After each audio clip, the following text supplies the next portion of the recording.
dig it? Can you dig it?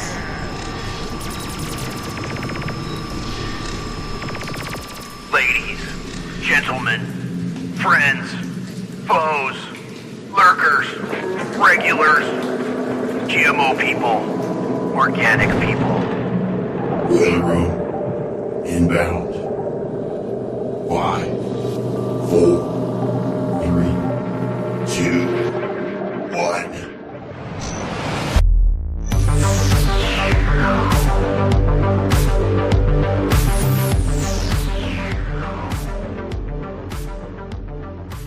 All right, let's just bring that right down right here, right off the bat. Welcome to the Boiler Room. I'm your host. My name is Brian McLean. They call me Hesher here at the Social Rejects Club. Welcome to this live stream. It's September the 18th, 2025. And I apologize if there's any confusion about the links to the show. We had to sort of reorient ourselves here after a error on the broadcast machine. So I think we're good to go now. We should be live on YouTube. Sup, YouTube. We should be live on X. Sup, X. We should be live on Rumble. What's going on, Rumble? Good to see you. So this is an American podcast. We are from America, and here in America, we got everything you need. We got the narrative for you. If your narrative is skeptical of Israel, if your narrative is anti-Zionist, if your narrative is pro-Israel, if you are a Zionist, if you are a MAGA, if you are a Trantifa, if you are an Antifa, a leftist, someone on the right, a Democrat, a Republican, a libertarian, a DGAF non-voter, we got a narrative for you right here in America. Isn't it wonderful?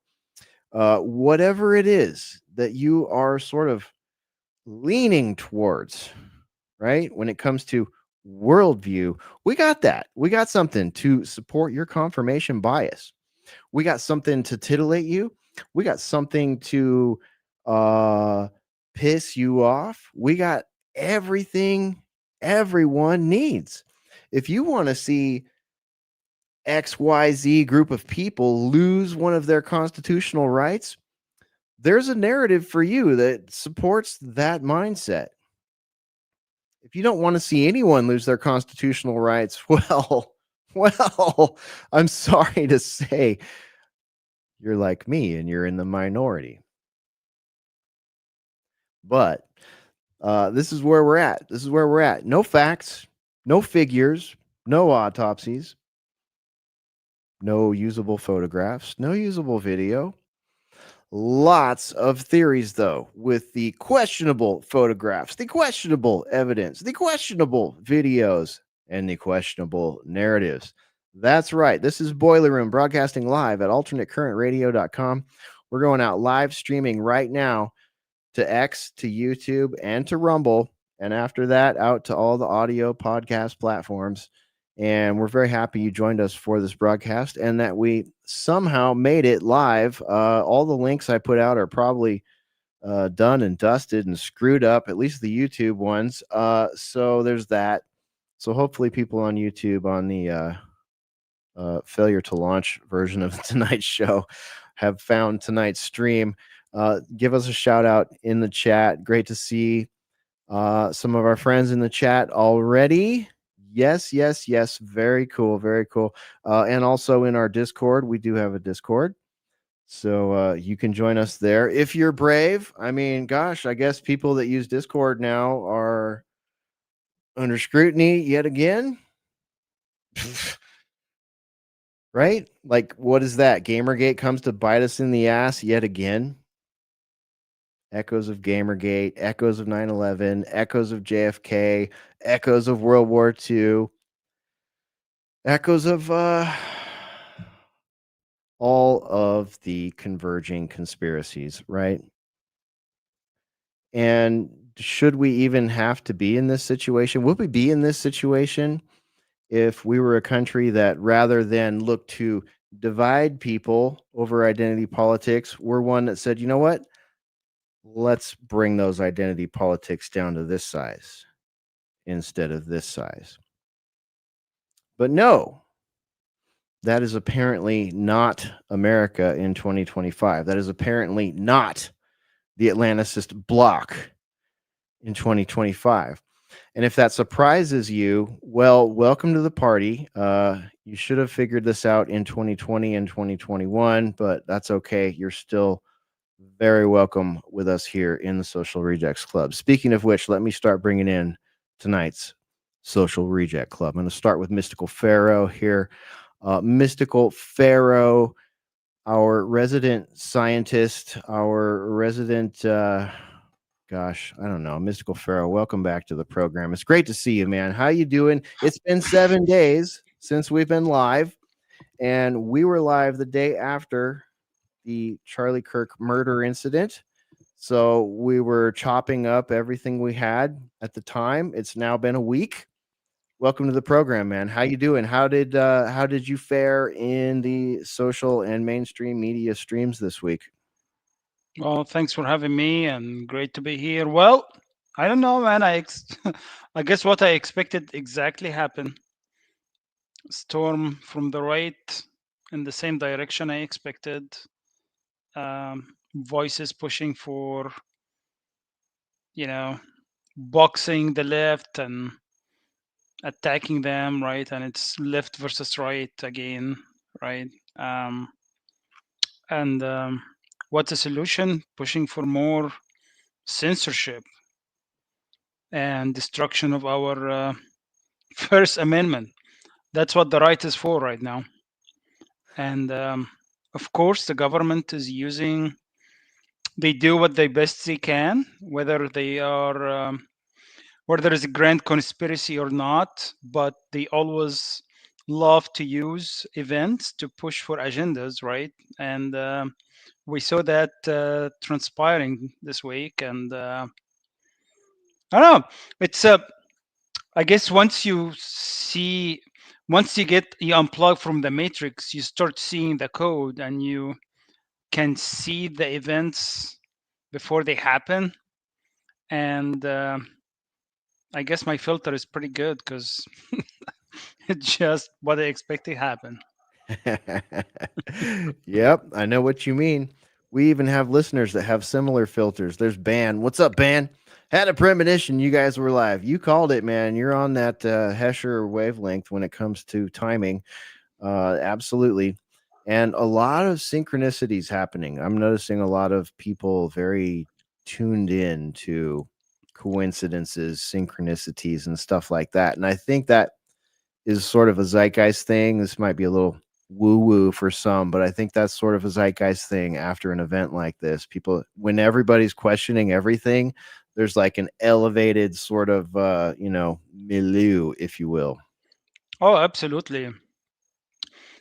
So aside from the mania, right, from everybody, I think once few days after things settled, you can start seeing some people questioning, right? But also you start seeing some other factions spreading misinformation and propaganda to discredit anybody or anyone that is trying to seek the truth, which again is a playbook move, right?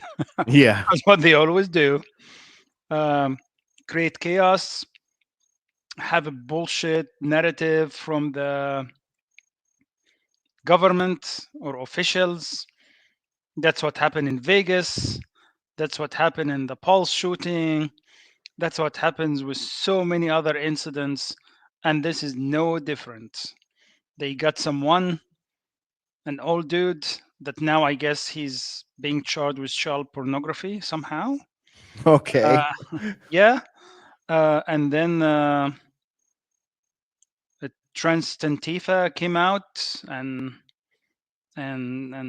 now the fairy community is, is, is the new evil.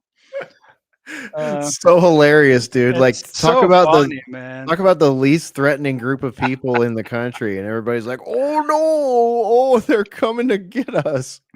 Yeah, and I guess it's all happening in Discord, right? So that's why the government has to start monitoring Discord, and Yeah, it's not that Discord was already full of feds and like people actually inciting bullshit, right? slightly less than 4chan, but yes. So anyway, Oh man. I Okay, will yeah, we're gonna save some of that for the show when we yeah, start. we'll have a lot to look at tonight. Let me bring Ruckus aboard here. Hopefully he's completed the mess I made as far as notifications and updates. Ruckus, welcome back to the boiler room. What's your subtitle tonight? CAJI? Oh, that's Kaji. It's a throwback to Bill Cooper, the Citizens Agency for Joint Intelligence, I believe. Okay. Yeah, classic stuff. I hope I got the acronym right there. I think I did. I'm bad with those acronyms, but yeah, that's Kaji. That was Bill Cooper's outfit. That the independent journalists who actually did their research and proved things for themselves and documented it. What? That's Remember that? I stupid. know. Why can't we just ask Anyways. AI? It's all, yeah, I was gonna say it's all far too much work. We don't need to do that anymore. We have X, we have Grok, we have Chat GPT.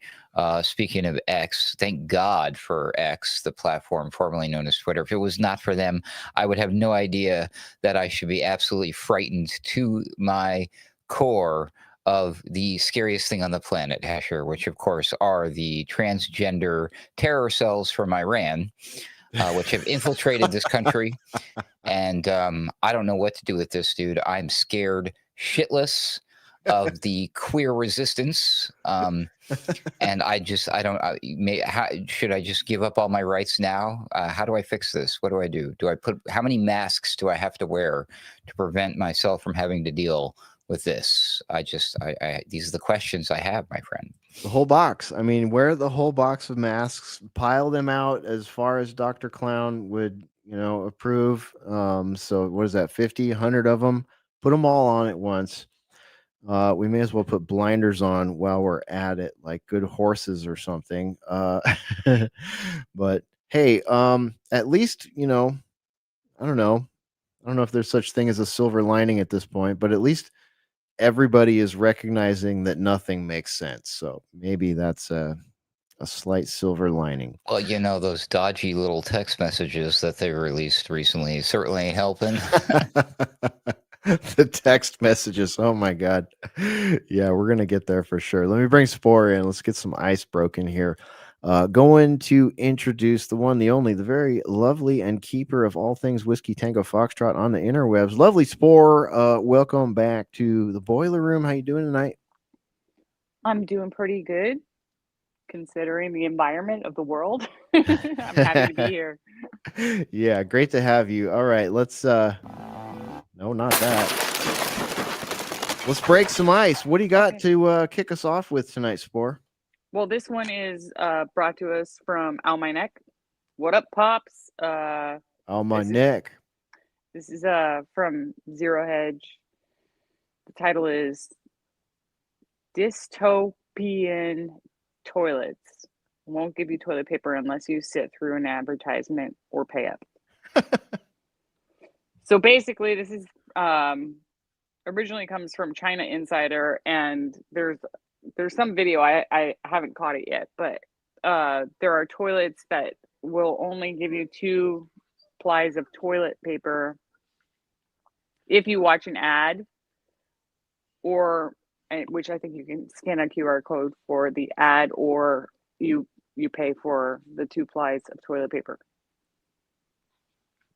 You pay for toilet paper in a, Yeah. what is this, like in It's a public It's restroom? about a nickel. So like, who has a nickel on them? Like, or I guess you just have to use your credit card, pay. Like what if you had mud butt in public?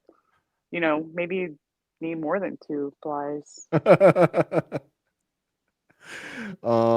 Even if you don't have mud butt, you might need more than 2 plies. Come on, man. This is crazy. It is crazy. I was thinking about it and I was like, I go to public restrooms, I try to avoid them, but sometimes you're in the grocery store or whatever, and you need to take a whiz or whatever. And I'm pretty sure here in America, with our freedom, we could even like I could stuff one of those toilet paper rolls in my bag, but like having them like restricted by advertisements or money. Wow.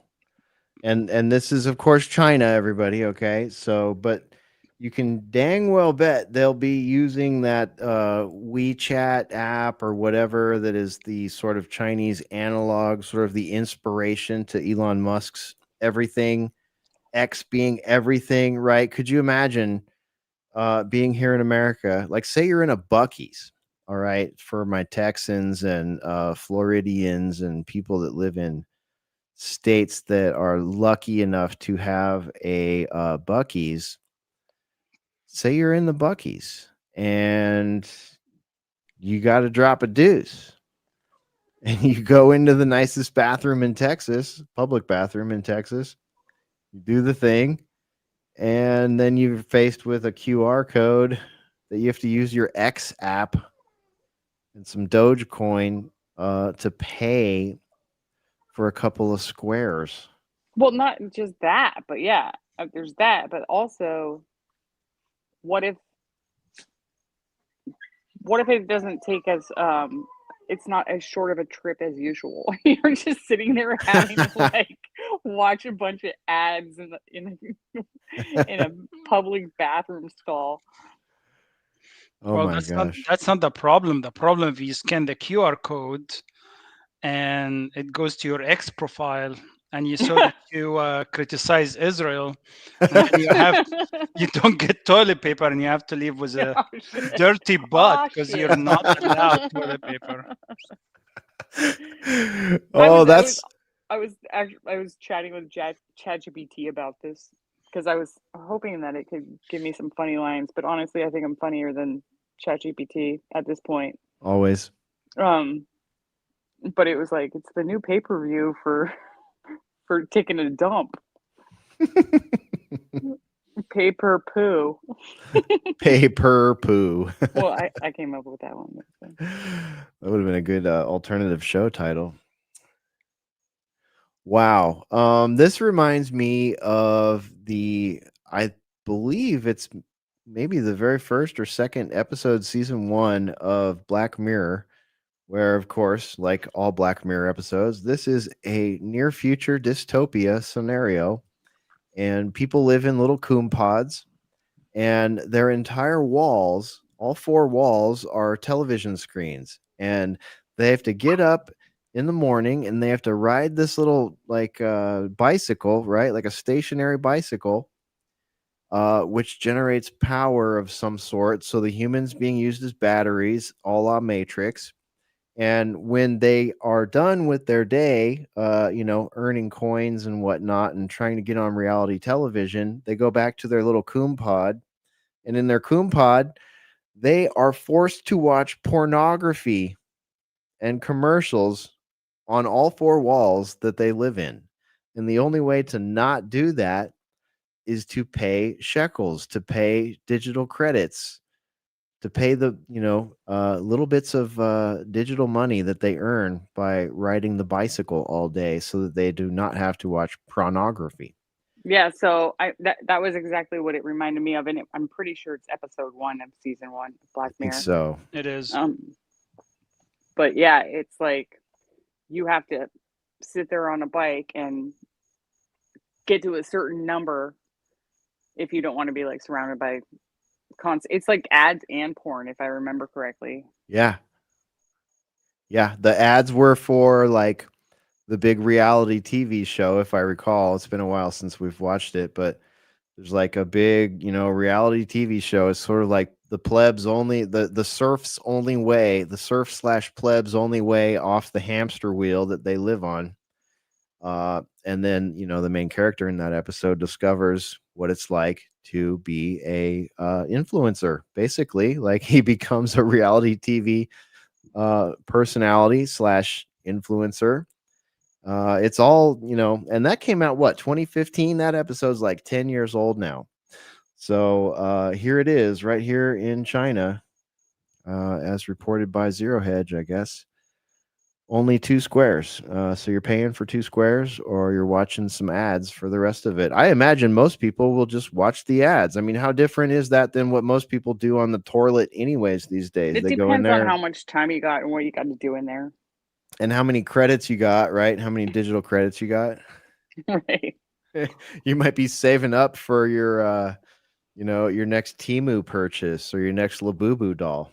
Yeah, well, I mean, it could be like the, like the throughways on Texas where you could just like bank ahead of time and be like, I'm putting $50 in there because I'm going to be traveling a lot and I'm going to have to take travel shits. Travel shits. All right, Ruckus, what do you think, man? This is not a good sign. No, are they? Well, I mean, would they be able to get away with this during another P word if there was a shortage of this stuff? I mean, isn't that price gouging? Yeah. Well, I mean, companies getting in that's kind of trouble? like what they were saying in the article was that it's, let me see if I can find it real quick, but it's basically, they claim this setup curbs waste. Okay, that's what it's about. This is a save the planet thing. Yeah, so people aren't Get outta swiping here. excessive amounts of free toilet paper. I don't know. I just ridiculous. You see what happens, people. You give them an inch, and they take your toilet paper. See, they take your 2-ply. Ridiculous. Yeah, I don't know. Jesus. Yeah, I don't know. I remember back in the day when I was like, I mean, I just thought it was kind of like shocking. Like, I'm talking like 90s, early 2000s, when it was like, to me, kind of like weird that the only thing that you could get for free from a gas station was matches. And now I'm like, thank the Lord for toilet paper. Well, I mean, when's the last time you saw a penny laying around on the ground? Yeah, and TP is one of those things that here in America, everybody just completely felt like was ubiquitous, a no big deal before COVID. Like COVID was the first time in this country, at least in my lifetime, where all of a sudden that became a coveted resource, something that was hard to find. I mean, the same could be said for eggs and other stuff. Look at that. We've got I Fleecem chief banker here with us. What's going on? I Fleecem. Interest payments, my friend, interest payments. I'm swimming in dough. The blood of the slaves is my elixir. What do we owe you this week to not have to pay for every 2 squares of toilet paper that we use out publicly? 3 trillion every 2 seconds. All right, we're writing a check. We'll see if it we'll see if it clears. Hey man, great to have you. You joined in the middle of the icebreaker here. The icebreaker tonight is coming out of Zero Hedge, and it's out of China, and it's called Dystopian in toilets. Won't give you toilet paper unless you sit through an advertisement or pay up. So in China, out of China Insider, we're seeing reports. Spore brought this to the show.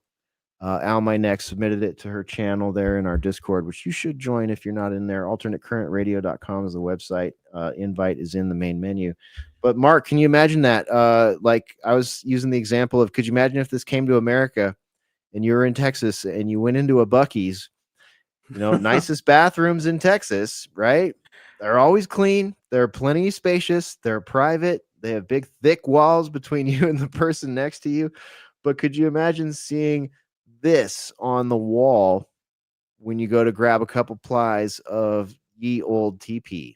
You can either watch an ad or you can use your cell phone to pay for 2 plies of TP. I think the way I'd rectify the problem would be I would abscond with a beverage from the cooler, take it inside the stall and drink the beverage. And, once it's gone, the evidence has disappeared that you ever had the beverage, throw the can away. So I get a free beverage for watching the ad. And that free beverage is worth more than what I would put in the toilet dispenser. So I come out ahead as I fleece them. That's a great plan for the number one. as only I fleece them could do, you know. But what about a number 2? What are you gonna do then? Well, that could mean 2 coffee drinks. I like the energy coffee drink. A 5-hour energy, a Starbucks espresso, you know. But especially they at do- Buc-ee's. Can you swear on this show? Can you use a cuss Fuck word? yeah. Yeah, that I don't know what it is when I see that little what is he, Beaver? a chipmunk? The beaver. He's a beaver. I don't know The why. beaver, I call him Fuckhead. I said, look, there's Fuckhead. I've named him that. And I have no explanation for why I want to call him Fuckhead. But like I was going from Houston to Seguin not long ago, and there's a huge Buc-ee's there on I-10. And I go, look, Angie, there's Fuckhead's place. And there's like 35 gas pumps. Oh, dude, twice that. I counted once. We have 78 at the one here in Temple. Yeah, how can a banker underestimate that? I don't know. But in principle, I would drink the beverage value beyond what I'd put into that and take my chances. See, we're all about solutions here in the boiler room. I mean, That's right. I that's failed why to we bring understand voices like this. what the drink has to do with the toilet paper. Did I miss that part? Well, I would kill time drinking the drink, and the value of the drink would be more than what I'd put in the toilet paper dispenser. So and whatever you drink, it might make you go to the bathroom quicker. well, that's a thought too, you know, or it could be in the form of a snack, you know, like a Twinkie or something. Well, here's the other problem is that you need a phone to engage with the toilet paper. Mhm. Oh no. That's the other Oh, good that's God. the piece that is the problem for like that's crazy to me that like you can't like because in order to interact with the toilet paper dispenser you need to scan the QR code. I'm just pretty sure that's how you also watch the ad. So then you get to choose to watch the ad on your phone or you're paying with your phone. It didn't look to me like the ad's going to pop up in the form of like a hologram shooting out of the side of the wall or whatever, right? So you need a cell phone. I think and there you go. okay, maybe people comply to this in China or where where they're rolling this out at, but I think here in Texas there would be a lot of messy bathroom stalls Oh God. because some people are just going to be like, "Fuck you!" Like I'm not paying or watching an ad to do this. Like I think they'd find the dispensers broken and thrown away in the most unlikely places. Oh, there you go. We could Yeah. we could go with some public disobedience here, and Blade Runners, not that we right? not that we condone vandalizing anyone else's property, but I would not be surprised if these things were deployed here and ended up like a lot of the cameras in the UK, just desecrated by the local civilians who are saying no thanks, we don't need these. Yeah, if Could they be a can burn, TikTok if they challenge. can burn a 5G tower, we can at least remove a Chinese, well, what could be probably a Chinese made toilet paper dispenser. It would probably be made in China. And then if it's written in Chinese, then all bets are off. It's coming off the wall and it's going in the trash. Yeah, that's not going to Agree. fly here in Texas, Mark. There's no way. I mean, the TP That's right. tax. Are you kidding me? This is the country that said no to a tax on tea. I don't know that we are that country anymore because we apparently just let anything fly now. But yeah, at least here in Texas and other places, I don't know why we're picking on Buc-ee's here. I mean, what? But there's only a few states that have Buc-ee's in them. So sorry to all of you that don't have them. But yeah, Bannahammer asks a great question. How about a number 3? Oh yeah, we're escalating here. If you're in the number 3s and 4s and you're gonna need that kind of 2-ply action, you should stay home. stay home. Yeah, don't get in a swimming pool for 2 weeks. Stay home. 3s and 4s. What do you mean? I think that's an escalating scale there, Mark. So you've got your typical number 1, your number 2. Oh, okay. Yeah. We don't need to. So it mutates like viruses. Escalate. Yes. I was doing and then, okay. Yeah. What is it? Nope. Good God. All right. Well, unless anyone has any other comments on that, we'll move on to more serious business. Number Number 1, number 2, number 3. Okay, moving on. Just to say, civil disobedience would find a good home in that. If that Yeah, it would. up. Yeah, And you'd be long 100%. gone before they knew anything happened. You'd be long gone down the road. Talk about something that's unenforceable too. I mean, are cops really going to be like pulling people over 10 miles away going, you didn't pay. I need my $2 for those 2 plies. I mean, come on. I mean, realistically, I think that people would just start carrying rolls of toilet paper in their like backpacks or purses. Right? They make camping toilet papers that don't have the like, cardboard thing in the middle. It's like half the size, but just as many plies. Yeah, dude You can throw wipes one or of those whatever. in your cargo pocket or your purse or whatever. You should have that anyway. In a state as big as Texas, you should have a few rolls in there. Yeah. Yeah, and a couple gallons of water and a couple of rolls of TP. Yeah, the most indestructible food in the world, peanut butter, a jar of that goes a long ways. Peanut butter, jerky, TP, 9mm rounds. That's how we roll here in Texas. That's it, man. All right. Well, thanks on my neck for submitting that. Thank you, Spore, for selecting and presenting it. Wonderful to see how bad things are going in China, because America doesn't want to fall behind China, do we? No, we don't want to fall behind China.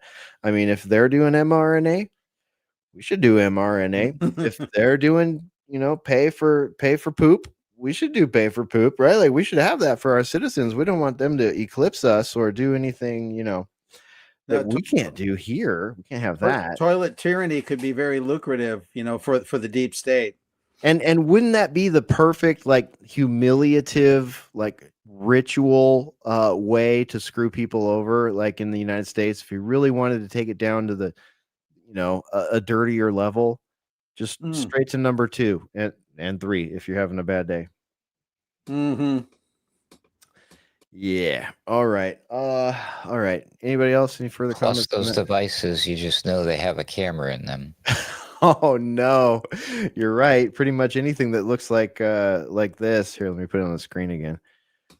This has a camera in it. We were just out recently with Ruckus, Spore and I, looking at a device that looked kind of similar to that, sitting on a dinner table. You could order your drinks with it. You could pay your tab with it.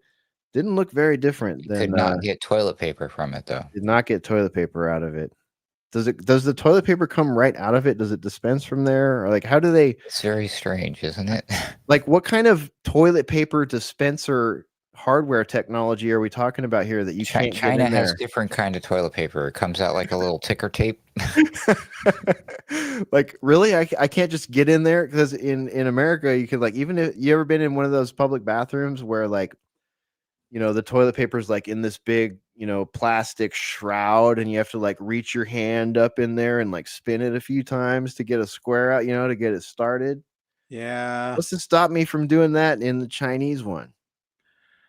One thing that would, I think, be very effective without getting in front of it where it can see you is just one good strip of duct tape right down the middle of it. and you would disarm the whole thing. I think it would just be like a satellite tumbling through space. Just, you're done. Yeah, yep. I think you won the fight. Yeah. I mean, when TP is the prize from the fight, and you've had to, do a 2 or 3, or God forbid a 4. In my rock and roll days, we called it Alabama Chrome. Good old Alabama Chrome. You should write a song called that. That's it.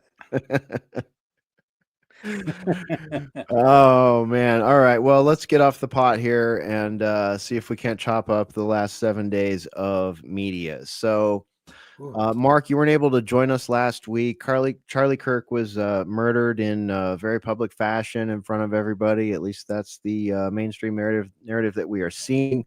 We have listeners asking us to discuss a lot of the various theories out there, to include the deepest, darkest one, which is that maybe it didn't even happen, but it did happen in front of all our eyes. And we're just curious about all of that. I have no agenda tonight. I have no notes tonight. I simply wanted to go around the room, see what everybody's thinking, play any clips or things that anybody drops us, and see where we're at. I think, as far as I can say, nothing is real right now. I don't know what I can look at in this situation and say that is real. I'm struggling.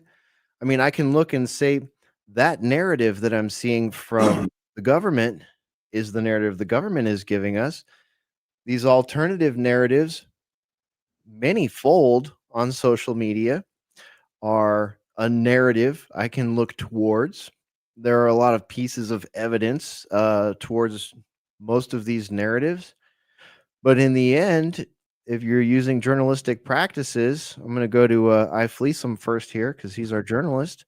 If you're using journalistic practices, Mark, tell us what can be gained when you put your journalistic Sherlock Holmes spectacles on and you remove all emotion from it and you look at what you've seen over the last 7 days, 8 days to include the day that Charlie Kirk was murdered. What do you think about what you've seen so far? And is there any theory out there that you think is more viable than another theory? And just more broadly, what do you make of the environment that we have in the days after the event? Well, starting with the detective mode, the detective mode of thinking, which is a mode of thinking that a lot of alternative journalists tend to kind of avoid, even though I think it's the most important one to start with when you can. Not that I've watched this every day, not that I was ever a big Charlie Kirk fan. I kind of lumped him in with Ben Shapiro and Nick Fuentes as this sort of young so-called leaders of the alternative media. At least that's how they fancy themselves, with all their financing sources that are sometimes very large and not always altogether clear where they're getting their money or how. All that being said, there's a guy that doesn't show his face real often. He used to do some videos called A Call for an Uprising, and now it's called Hive Mind Nation, like Beehive, Hive Mind Nation.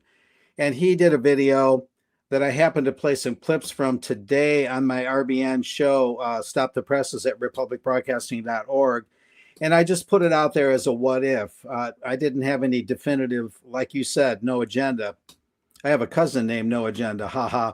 But the thing that was brought out on his video, Hive My Nation, was that there was never a cordoned off or a police taped crime scene, and that the crime scene evidently was compromised and contaminated right away. So if this was a high profile shooting of a high profile person, why wouldn't there be, like with any other shooting, if my neighbor got shot, if I got shot, if the mayor got shot, there'd be the crime scene tape, and no one would be allowed to move anything, touch anything. Evidently, those prohibitions did not take effect. Again, I didn't watch this every day, day in and day out. I didn't want to be all kirked out on this, but the commonplace things that police do apparently were very lacking or non-existent. That is a red flag of sorts. And without getting emotionally invested in it, like you mentioned, Hesher, sometimes you have to just look at something like, okay, prove to me this happened the way that you're telling me it happened, and then we can go from there. There did seem to be a lack of blood with him wearing a white shirt and purely white shoes. Again, I wasn't there. I didn't have the perfect vantage point, although some of the video footage seemed to be a pretty good vantage point. It was curious that they mentioned that the gun may have been a German Mauser. Where have we heard that before? Well, way back in Dallas, when the JFK affair happened, the JFK incident, the initial announcement was they found a German Mauser on the 6th floor of the Texas School Book Depository. And it was like, oh, wow, the Mauser's back when I heard about that. And then, correct me if I'm wrong, but they apparently showed that Charlie Kirk got shot about here, right? On his left neck, or was that right, Hesh? Yeah, that's approximately correct. Yeah, now that's a 30-06 German Mauser. That's a powerful rifle. You would not want to be on the receiving end of that gun. And I can't see how the bullet wouldn't go through him. But it didn't, if I'm not mistaken. for that bullet to just stay, unless maybe some kind of weakened round or smaller caliber round was used. But they're I don't know if they're still claiming that 30-06 Mauser was the gun. Are they still saying that was the weapon? Do you know? I'm a little confused about that myself because I've seen some people saying it was a Springfield. I've seen other people saying it was a Mauser. I believe Springfield has a rifle that they've made that's based on the Mauser. I have a video I'm going to play a little bit later that shows someone breaking down this particular rifle that is the same or similar to the Mauser that was shown in that one photograph. But I mean, even when JFK was shot, that rifle was more than 50 years old. Now, rifles have a lifespan of way more than 50 years when it comes to, design and implementation. But you look at the picture of that rifle, which I linked on last week's show page. If you haven't seen it yet, you can find that picture in last week's Boiler Room show page at alternatecurrentradio.com. But it's not set up in a way, and there's all this. Okay, let me finish my thought. It's not set up in a way that a professional or a hunter or, anyone who used it regularly would set it up. The scope was too far back in the rings, looked like it would punch you in the eye when the shot broke. And there was all this weird talk from Kash Patel about how that was grandfather's rifle and grandfather wanted to know where it was, all the time or something weird like that. So, and like, I don't mean to dive right into all the anomalies right away, because I think that most of them are just talking points. Now, there's no proof of any of them. There's not even a crappy photo of the so-called engraved bullet casings. But the whole narrative is really hard to accept for a lot of people, because the narrative is that it was a Mauser, a 30-06 Mauser, and that whoever shot it, if it was that suspect, broke it down, put the barrel in their pants or in the backpack and the receiver in the backpack, jumped off the building, ran into the woods, put it back together for unknown reasons, stopped and texted his Trantifa boyfriend about like what he was doing with the rifle and all this stuff, and said that he left it in a towel in the woods. And the feds and the law enforcement, they didn't tell us who found it. As far as I know, we don't know who exactly found it, what the circumstances were. But we just have this one like still frame of a Mauser. I think it's a Mauser. Oh boy. With the scope not quite on right. And I've got a video that shows exactly how long it takes someone who has owned this rifle for a long time to break it down. So we'll play that at some point tonight. Let me add just a little more. Given what you just said, it becomes more unbelievable as you break it down. So the only really logical position to take is that of total neutrality. That yes, you can tell me he was assassinated, but I don't have enough data to say that that's absolutely true. So you have to be kind of neutral. In other words, it should be more fully investigated. But if they completely obliterated the crime scene, which evidently they did, then, that does show forethought and organization behind obscuring what happened. And so then the action is in the reaction. So whether it was faked or not, then the question to ask is, why did this happen at all, fake or not fake? And the action's in the reaction, so they want people to retreat to their ideological camps and apparently try and stir up enough friction amongst the people to start sort of a, budding civil war kind of mentality. I don't think it's going to happen, but they definitely are trying to shatter any camaraderie or unity Americans were developing. And I think the American people were beginning to read off the same page a little bit more. The COVIDocracy did a lot to kind of galvanize people to look across ideological lines and say, hey, we all have a right to free choice in healthcare and not to be coerced into taking anything medical, including vaccines. So I think that they had to kind of re-shatter the glass, as it were, and come up with something that would get us potentially fighting amongst each other, whether it was real or not. And I don't think it's going to work. The media is going to make a big deal if there's a squabble or a fight at a university, or if some melee breaks out here or there. They're going to make it sound bigger than it really is. But the thing to watch is, what don't they want us to look at? Well, they're exercise Pegasus in the UK. They're going to do another pandemic UK nationwide exercise. We got the pandemic treaty, the international health regs, the strong potential for another breakout and pandemic and crackdown. And maybe there's other things too that we can think of that they want to take our eyes off of. And therefore they would exploit either a real or not so real shooting of Charlie Kirk. That would be the quick way of assessing it, without going too heavy in any one direction. Yeah.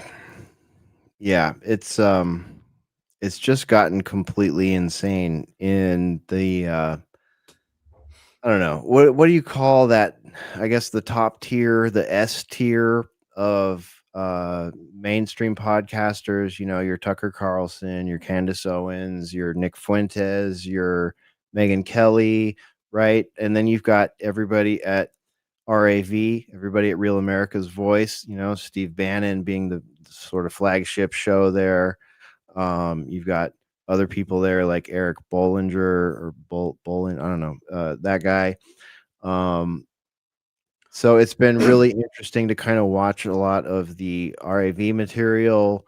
Because we've had like Marco Rubio. I heard Marco Rubio was hosting in place of Charlie Kirk. I heard JD Vance was going to be there in his seat. So like we're in a situation now that this is unprecedented. I have to just pause everything that we're on right now and say this is unprecedented to have members of the presidential cabinet, right, to include the vice president and the secretary of state, sitting in on a podcast for someone who has been murdered in a highly politicized, highly contentious, very public way. Let me say something, and then I want to hear Ruckus's view on this. So I'll be brief. I don't know if Mystical Pharaoh's with us. He is. Yeah, he's there. Oh, okay.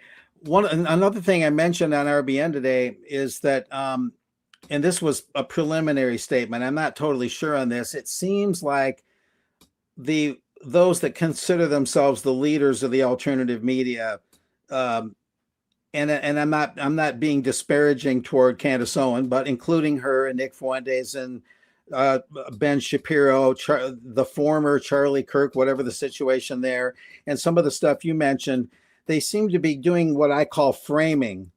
It's a framing process. In other words, they seem to be trying to solidify their position that they are the alternative media.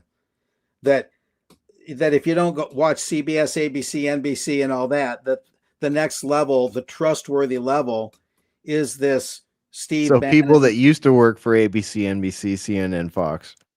That's probably included, correct. And so to exclude Fuentes. Well, maybe so. His name just comes up among the others as these young, fairly wealthy, more successful than average alternative media and influencer kind of people, podcasters. They're not exactly maybe journalists in the strict sense, but it strikes me as a way to marginalize people like us, to set up another level of media that they can deem trustworthy and a so-called alternative to the old guard, the old legacy media cartel syndicate, and thereby marginalize and push further into the ghetto if they can, those alternative voices that won't bend to the whims of the state. And obviously, if they're having state, members of the deep, well, I shouldn't say deep state necessarily, but members of the actual federal government, Rubio et al., actually doing podcasts, that's a line that really shouldn't be crossed. they can be a guest of a podcaster, but for them to be the podcaster themselves, to me, is crossing a line that really doesn't belong there. Yeah. Ruckus, what do you think, man? It already happened. Veep, the Veep did the thing. I thought he did it on the first day. It was either that or the second day. Yeah, these things have happened. I think today was Rubio, and I think yesterday or day before was Vance. Yeah, no, Vance has already done it. I meant that it had already happened. Yes, it's just that a precedent is being set, and these people are being christened, I think, as the leaders, at least the pace cars, the leaders, the real stars of the new media. Maybe a little bit of One American News is thrown in there for good measure. Fox has sort of lost its luster, and so there's a shuffling going on here, a reframing, and I can't quite see it all. But I'll leave it at that. There's another piece too, Mark, that's semi-related, is the Jimmy Kimmel thing, right? So, and maybe we'll talk about. I just want to bring this part up.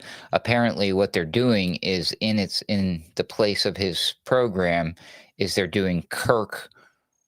They're going to put his show, or going to do an extended version of Charlie Kirk's show. They're putting Charlie Kirk material in place of the Jimmy Kimmel thing. That's first of all. Second of all, I made a side comment joke, halfway serious, but maybe the president himself might actually sit down and host an episode of the Charlie Kirk show, like all these other pundits are and politicians. And I remembered that who was was it FDR, or who was the one that did the fireside chats? Wasn't that FDR? Okay, well, and he's famous for certain conspiracy theory circles for a certain thing. It starts with the letter F. It's a 4-letter word. Anyway, he's a phony. Anyway, so yes, but I was thinking maybe Trump could spin this into a series and do a series of fireside chat podcasts in this current environment. It makes sense because everything is so media and podcast. And then my joke was that it wouldn't be called a fireside chat. It would either be called a firestorm chat or a ringside chat. I'm guessing ringside is probably the more appropriate term here, like a circus ring. Anyway, you mentioned the channel that I was just watching, and I think Hesher watched it in Whitebird. Yes, I got the link. That's what the same dude, the A Call for an Uprising channel. He's got some material out there that I found quite compelling.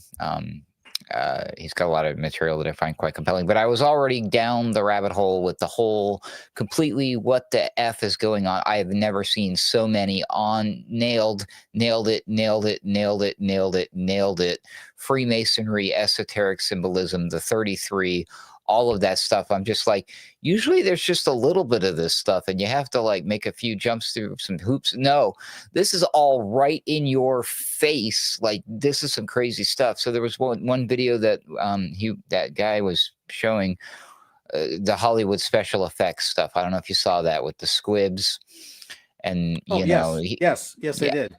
Yeah, so I'm like, I don't even know if I want to say it. I can't say it. I don't want to get canceled. But I'm just like, it's not out of the realm of possibility that somebody who we think was killed in real life, so I'll do it that way. I won't say that anyway, you see what that if it's possible. That's all I'm saying, is it's totally possible. So it's not impossible. And you can never, if you're doing a true investigation or a true journalist or thinking or analyzing anything, you can't rule out something just because you think it's too far. No, it's totally doable. It's totally possible. And I would make the argument that if somebody were to do something in a similar situation, because totally that's not what happened here. Don't come at me, anybody.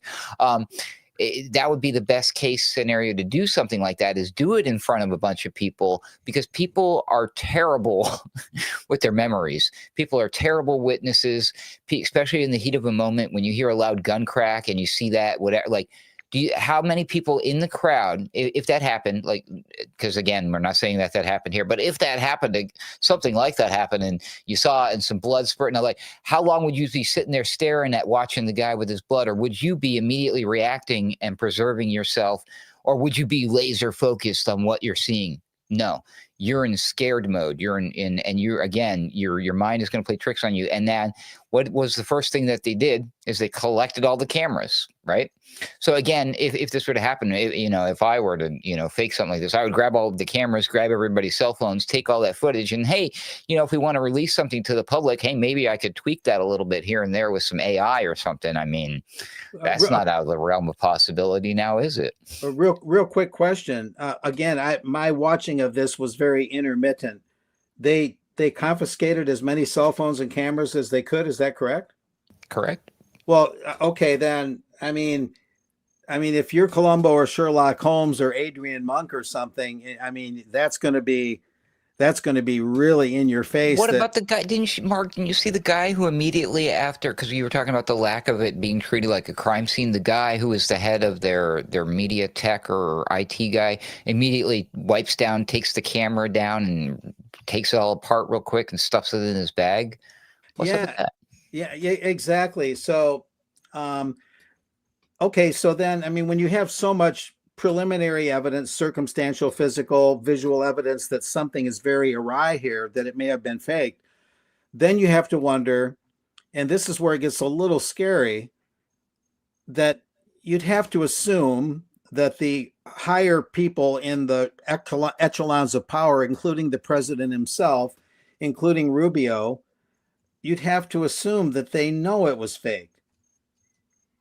I mean, how could they not know, right? And because they have their people and their analysts. Okay, so let's assume for a minute, and probably correctly so, that those highest up in our government's power know it was faked, and yet they're going to act like it wasn't in the face of, in light of evidence that it evidently was, or strongly suggesting that it was. Again, not coming down too heavy on that.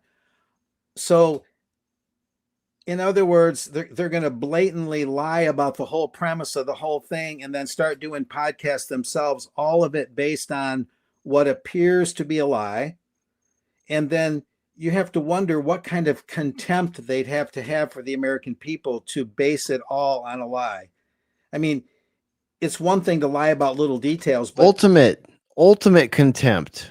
Yeah, if the whole thing is a lie and you act like it wasn't, and you have paying homage to this and honoring that and making statues of Charlie Kirk, then that really doesn't taste good. I mean, that's a really bitter taste. That level of lying is unforgivably cruel, really. And I hate to say it, but I believe that is how most governments work, and people in highest levels of power. It doesn't matter if they're red or they're blue. I mean, so imagine this scenario if you were describing, do you think somebody like a Chuck Schumer, a Nancy Pelosi, think of all of the most evil lefty Democrats, or the George Soros, or the people who generally, Bill Gates, you'd be like, oh yeah, I could totally see them doing that. How come all of a sudden you can't see it just because it's Marco Rubio, Donald Trump? Y'all, some people, not you or the audience, but people are falling for this stupid political paradigm thing, when again it's all about power and the people behind the scenes, as we've witnessed now with the changing of the guard from one color to the next. Not a whole hell of a lot has technically changed on the world stage, in particular geopolitically speaking, and now we see one side acting exactly like the other side did with so many of these things. The cancel culture thing, as this side here is screaming at Keir Starmer in the UK, like, how dare you censor people and lock them up for their social media posts? They're doing what they're doing, saying we're at war with these people, and all of those people should be locked up for their and censored for their social media posts. I mean, like, what was, like, it's so in your face. Like, if they're willing to be that blatantly in your face about all the things that we're witnessing in the fallout of the event, you would have to do what Charlie Kirk would prove me wrong. You'd have to prove me wrong that these people are not capable of being that level of evil and malignant. Because again, if they're willing and able to be this much forward in your face with the hypocrisy and all of the things. I don't put it past them. Let's just put it that way. Yeah, I'll mention as a brief bullet point that when Jimmy Kimmel was taken off the air, and he can be crude and rude and lewd. I don't care for him. I don't think he's that funny, but I don't think that it warranted taking his show off the air because he said something a little bit. Wasn't he just repeating something he read on WAPO? Yeah, okay, a little bit in bad taste, but bad taste is not something that should be punishable by law. As much as I don't care for Jimmy Kimmel, and the thing is that if you read the fine print, even CNN admitted that there's, I think it's Nexstar, one of these media companies. Well, it owns a bunch of ABC affiliates that would show the Kimmel show, the Jimmy Kimmel show, in whatever parts of the country that this affiliate serves. And right now, that affiliate, that company that owns these affiliates, agreed to take the Kimmel show off the air. Come to find out, that same company wants to buy another company and wants FCC approval. And the FCC is part of those who are called for Jimmy Kimmel to come up, to be taken down, to be taken off the air. And so this company says, sure, we'll take Jimmy Kimmel off the air, but hey, we want a consolidation approval from you guys at the FCC. So they seem to be taking Kimmel off the air so they can enlarge their media holdings. Are you referring to ABC buying MSNBC? Is that what that is? Do I have that right? No, I don't have it right in front of me. It's a company I didn't recognize, and I think it's Nexstar that owns some ABC affiliates. There's an ABC affiliate right here called KRGB right down the road here in South Texas, but Nexstar owns a certain number of ABC affiliates, and it wants to buy another company that would enlarge its holdings, its media holdings. So the claim is that Nexstar took Jimmy Kimmel off the air to curry favor with the FCC, so its acquisition application would be approved, and therefore it would enlarge its media holdings. So the motivation seems to be the growth of the mainstream media. And here the Trump administration has said, the media is bad, the fake news, but what if Trump's FCC is going to approve a more consolidation of the media? I mean, the FCC's main job is not ideological. Its main job is to prevent any one company from owning too many media outlets. And yet the current FCC chairman is being very political and specifically saying Kimmel shouldn't have said that about Charlie Kirk's murder, and therefore Kimmel should come off the air. That's not how the FCC is supposed to operate. They're supposed to operate on preventing monopolies. Right. Let me go to. Had to get that in there. That's really important. Yeah. I want to look a little deeper into Nexstar. Let me go to Mystical Pharaoh while I read a little bit about this. Over to you, man. Well, just before I get into anything, this Kimmel, I was reading that his viewership was actually plummeting, and it was down to like 144,000 views. So I think they just wanted to box him out. It was just a dying thing, and that was just an excuse. That's my guess. Otherwise, they wouldn't have just sacrificed him. But I guess I'm trying to understand. Are you guys saying that there the potential that this might not have happened? Yes.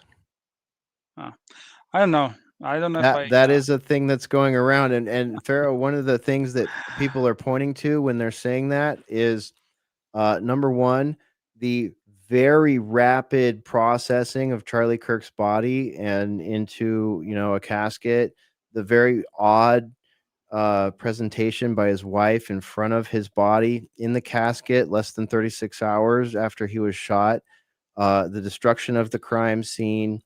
And then there's a whole bunch of, stuff going around. Like I have a clip I can show you on the internet, just kind of talking about Like I have clips from former military people talking about that round and what it should look like if it does hit someone in the neck. Um, there's just a lot of inconsistencies that people are pointing out and a lot of opportunities for fakery. And you know, this is what the system has bred. I have to say, you know, to the CIA, to the FBI, to federal law enforcement, to mass media cartels. I have to say, you are the ones that have invited this kind of speculation into our infosphere, okay? Because you folks are the ones that set the narrative for these events, that classify the autopsies, that redact the police reports, that force the public to only rely on the government narrative and the mass media narrative. So, you know, you could quell all of these things if you would disclose unredacted what happened at the Boston bombing, what happened at Columbine, what happened in 9/11, what happened to JFK, what happened to RFK, what happened to MLK, what happened with Ruby Ridge, what happened with Waco, what happened with the South Texas church shooting, what happened with the New Zealand church shooting. I could go on and on and on. But as journalists, we can't get the police reports through FOIA. We can't get the autopsies through FOIA. We can't get any of the facts, forensic facts that we would need to accept mainstream narratives or even update mainstream narratives to match the forensic evidence. So, you know, for people that are getting mad at people for being so black-pilled on the media that they're saying, "No, what? I don't buy any of this. I don't even think he's dead." That may be despicable to you. That may be deplorable to you. That may be heartless for you to hear. But when you really stop and think about it, can you prove to yourself,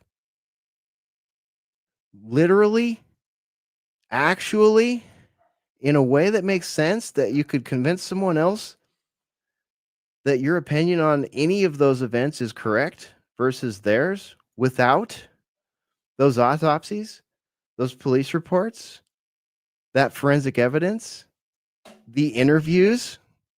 I'm sorry, but if you're butthurt over anyone else's take on this, you need to really, really step back and take a look at how you consider your mass media. Do you think those people are honest with you? Do you think those people are honest with you when the current administration is one that you voted for only?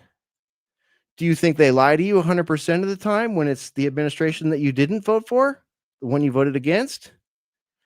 You're sadly mistaken if you think it's that simple. I hate to break it to you. I don't want to tell you that you're simple Jack, but you're simple Jack. And I'm sorry to have to break that news to people, but these institutions lie and they create narratives, and they do it for political reasons. They do it for financial reasons. They do it for cultural reasons. They do it for geopolitical reasons. And it's happened over and over and over and over again. We just had a week ago, the 24th anniversary of 9/11. Our friend and colleague, Jason Burmis, hosted a wonderful event with some really smart people talking about 9/11. And in particular, on his Facebook, he posted the talks that John Kiraku gave and that Dennis Kucinich gave. And if you listen to those in their entirety, take about an hour of your time, half hour if you put it on 2-speed and you're, you know, able to absorb things at 2-speed. It's an amazing piece of context. It's an amazing piece of geopolitical context that has no political sides involved in it, no confirmation bias involved in it, just the facts as they present them. Neither of these guys are right or left anymore. And both of their presentations I felt were so timely, considering everything that's going on right now. Now, Israel comes into that big time in those discussions, but it needs to be said. And what they said was factual. And what they laid out is the path to war, the path to 5,000 American soldiers dying in Iraq, the path to a propaganda thread about weapons of mass destruction that have led to 24 years of chaos in the Middle East, where the goal was Israel's goal to take down Lebanon, Syria, Libya, Iraq, Afghanistan, and ultimately Iran. We'll throw some Somalia, some Yemen in there, and some other ancillary things too. But it really said it all. It said it all to me. Like, that is so worth watching. I highly recommend it. I'm going to put it in tonight's show notes, in the links, in the reference links, so that you can go watch that on your own time. But at this point, if you're still stuck, and it is emotional, don't get me wrong. I'm not trying to ding you for being emotional or emotionally attached to current events, especially if you're new to asking, what the fuck? But if you're emotionally upset that somebody would point out, and I just pointed out like 3 of the things that some of the folks in our chat were asking me to talk about. There's more. There is more. We can go.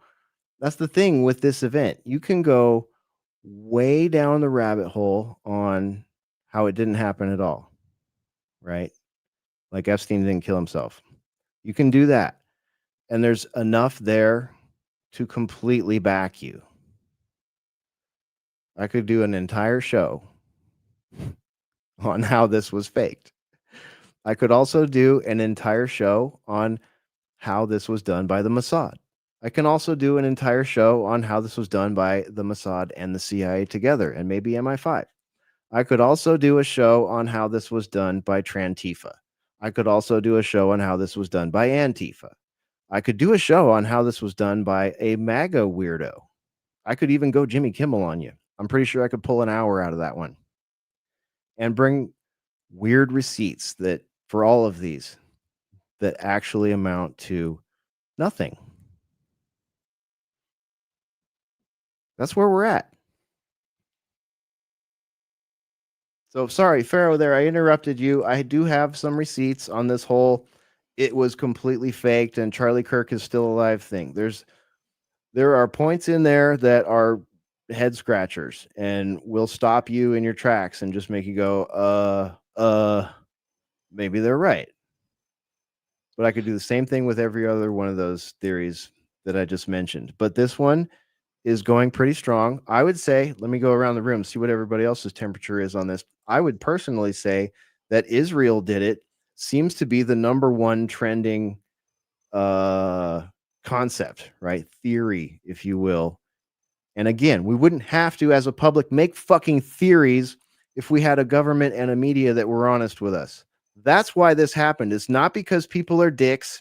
It's not because you need to go fight your neighbor if they don't have the same theory as you. No. That's not why this is happening. This is happening because every other highly politicized event that we've had, to include school bang bangs, political bang bangs, geopolitical boom booms, all of them, jabby jabs, all of them, they all have 9 or 10 stories around them, and there's no fucking truth to be found around them, only data points and threads to pull on. That goes all the way back to JFK. Further than that, actually. So I'll step back. I'll give it back to you, Pharaoh. And if you want to see some of this stuff that people are throwing around with regards to that particular theory, I got a couple. Well, so I'm not going to argue there with you on the point that all this is happening because of lack of transparency. And I think when we started the show, I said this is not the first time that event was handled similar to any other events, right? And it doesn't matter what the event is. There is a playbook right, that we see plays out of creating chaos, pushing for agendas from government agencies and people in power, while at the same time there is a lot of information being spread on different circles that can maybe put to discredit those who are really trying to seek the truth, right? And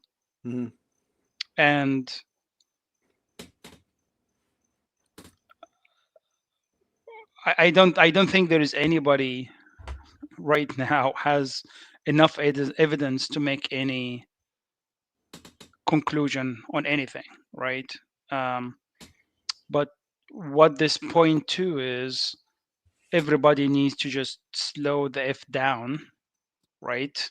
Yep. And stop pushing for propaganda and stop pushing for measures to use that event, right, the way they want to use it, right? Because that's ultimately that's what this case is about. Like, hey, let's just, we want to push for like freedom of speech. Like, we want to. They brought back the hate speech, right? There is a reason why they brought back the hate speech. So this is coming from a Republican administration, from Trump 2.0. His attorney general was standing there and talking about hate speech, right? Which is the whole idea why the right was fighting the left and saying there is no hate speech, or hate speech is freedom of speech, right? So, but they're going around and they're canceling everybody, right? Again, around that same time, right? Or actually the day after his death, the Republican Congress passed a funding bill where in that bill, basically they had provisions preventing any company that boycotts Israel from getting any contracts with the US Army, right? And nobody knew anything about that, right? So what we're seeing is a lot of discourse and a lot of cynical reaction from people because of the lack of transparency, right? And I don't think the reaction of any of those government figures right now, including the head of the FBI, is giving anybody good feeling, and I think it's going to backfire on them. I think the fact that the Israeli prime minister comes out and goes into a media tour in US media saying how much he loves Charlie Kirk and he invited him to Israel and so on, right?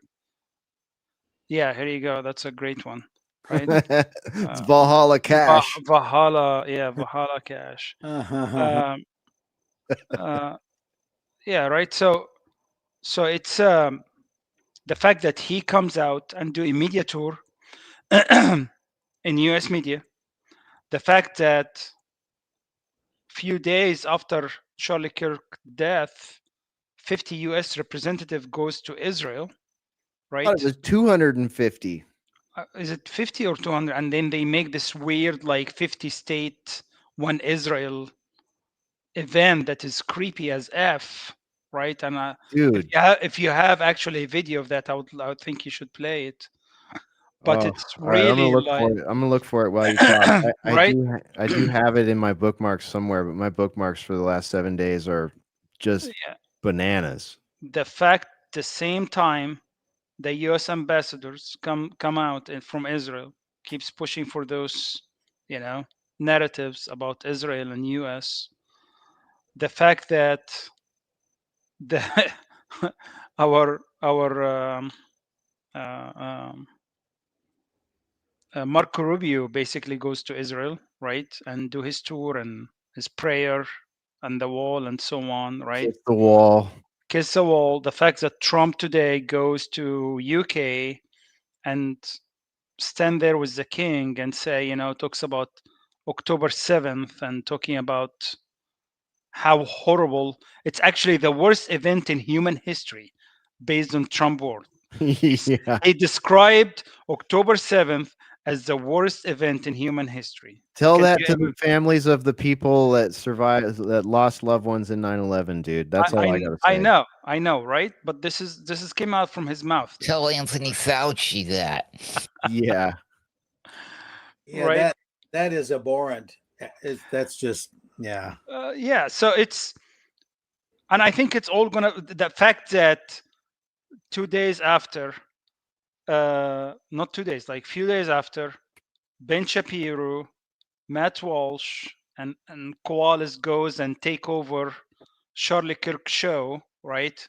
And start doing like Zionist propaganda on the show, giving that before Charlie's death, Ben Shapiro and Mark Levin was like talking crap about Charlie Kirk, right, on Levin show. Dude, did you see Charlie Kirk on Shapiro's show? Like the absolute cringe on Shapiro's face while Charlie Kirk was asking him some questions that a lot of people in this audience or Yeah, have been asking for a long time. I know, right? The fact that Candace and Tucker are not even saying Israel did it. The fact that they are just saying we and Blomthal, right, saying that we have evidence and receipts that Charlie Kirk has had pressure from Israeli donors, right, and Zionist donors, because he started questioning and because he could not contain the backlash from the young Americans, because the whole Israeli relationship, I think it's everybody's waking up to that poison. And to be honest, if you guys remember when Trump won that election, I said something. If I don't think you will remember what I said, but I remember what I said. I remember the Israel thing is a lost cause in this election, and it was not my highest priority. My highest priority was taking out some of the other actors and so on. I But remember you guess what? saying that. Yeah. Yeah, It was like we were kind of talking and it was like, well, we know we shouldn't get our hopes up about the IPAC and Israel yeah, issue, and we shouldn't get our hopes up about Gaza. But of course, we're not going to stop talking about it. But at the same time, it was like there's all these other things that are happening, and this seems to be where a lot of the mainstream MAGA crowd is stuck right now. They're really trying really hard to look at what's going well instead of the things that are going completely fucking wrong, which are tied up intimately with exactly what you're talking about. yeah, and since then, I actually changed my views. I completely changed my views. I'm actually right now. For the first time, I'm going to say I'm on one issue voter, and that issue is we need to stop foreign influence in our government. And anybody that's going to run, I don't care, Republican or Democrat, that's going to run on the platform of fuck foreign governments, especially Israel, right? And getting those out of our politics. Because right now, as a nation, we cannot take any sovereign decision because we're completely controlled, right? So right now, I became a single issue voter. And that single issue is I don't want foreign influence in our government, period. And I don't care who's running to that. And this is how I'm going to vote in 2026. I don't care. And Republicans are going to wake up to a really brutal awakening in 2026 to that fact, because a lot of younger generation are fed up with that, right? Well, And that's, I don't mean to interrupt, Pharaoh. Don't forget where you were headed with that, but I just want to interject and say that is the crux of what a lot of people are saying when they're saying this was a Mossad operation. They're saying Charlie Kirk, much like Candace Owens, started very young and they started somewhat naive. And they went with the mainstream sort of GOP thing and they really latched on to the culture wars aspect pretty much. And they made their name, sort of criticizing the culture wars. Charlie in particular, because what does Turning Point USA do? They go to colleges. They talk to people that are between 18 and 25, and they debate them. They're master debaters. Shout out to South Park, master debating right there.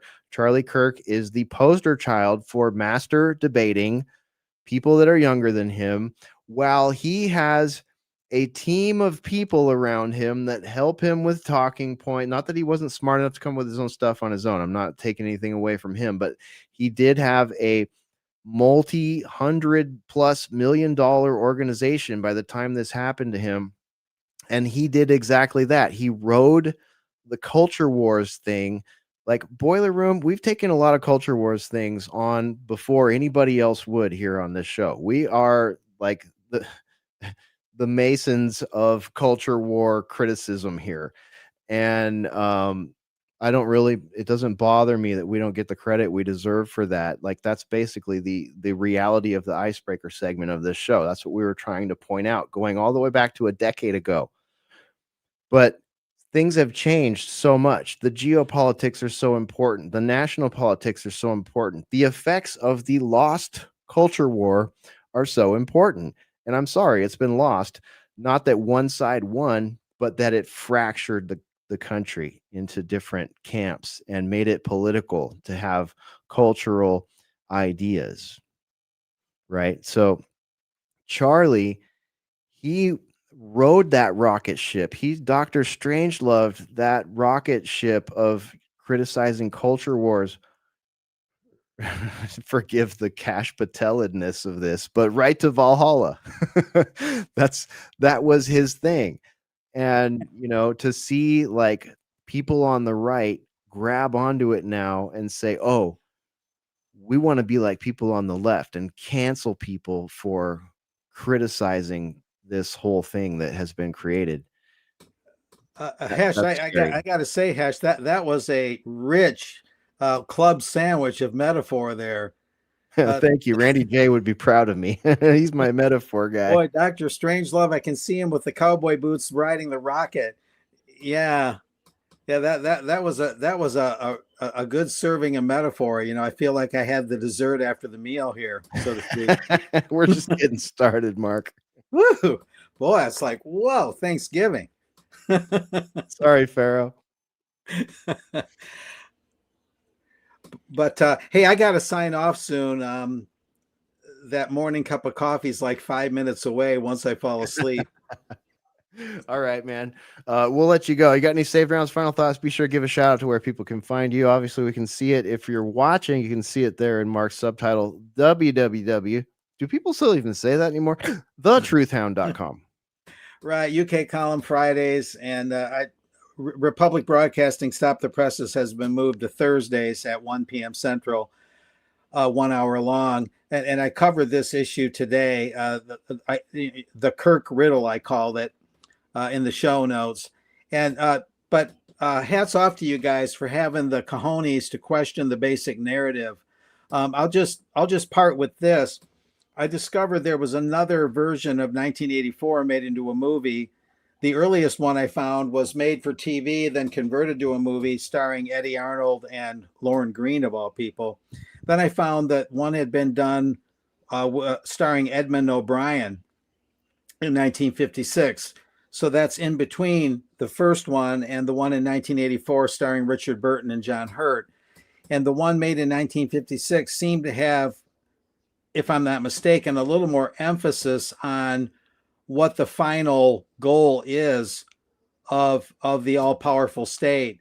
And that is, it's not just to make things hard to know or hard to understand, as bad as that is. It's to make them unknowable, to where you can't know something with enough certainty to say, I know that to be true. Right. And so it comes back to that scary principle of all corrupt governments. The state can't be wrong. So whatever Rubio says, whatever anybody in the cabinet says, it's right because it's them. It's right because it's the state. They can say 2 + 2 is 5. And like in 1984, they can be right because they're the government. They don't have to be accurate. They can't be wrong.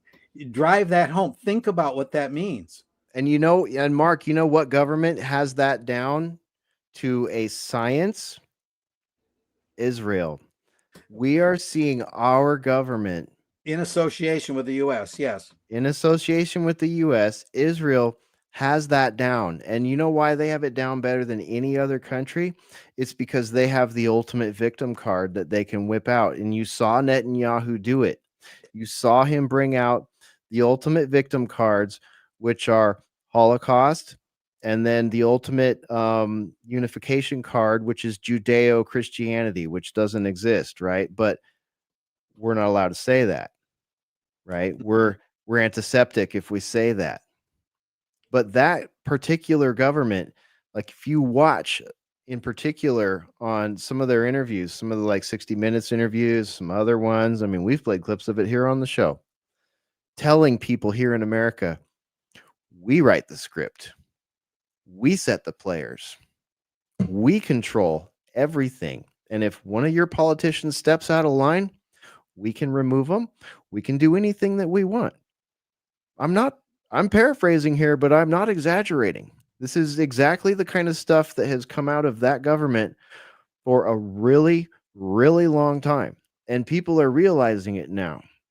And to me, like the fact that people are, forgive the term, allowed to realize that these days really has me concerned. I think that the reason we're not kicked off of YouTube, I mean, look at just think about it. If you've been around in these circles for over a decade or more, remember David Duke? Remember David Duke? Remember a couple of other people that, Mark, you could probably name off a couple here, who were basically just pariahs on the old Twitter. They were like the awful anti-Semites on there. No matter what they said, that was the worst thing that could be said on the internet. And when the shadow banning came in 2017, in the fall of 2017, they got pretty much, out of everybody. They got them out of there. And then they started kicking people like us out who were simply questioning events happening in the Middle East. We were questioning what was going on in Syria. We were questioning what was going on with the propaganda unit known as the White Helmets in Syria. We were questioning a lot of these things. And we got the same treatment as David Duke. And David Duke is someone who is famous for criticizing Israel. That's his thing.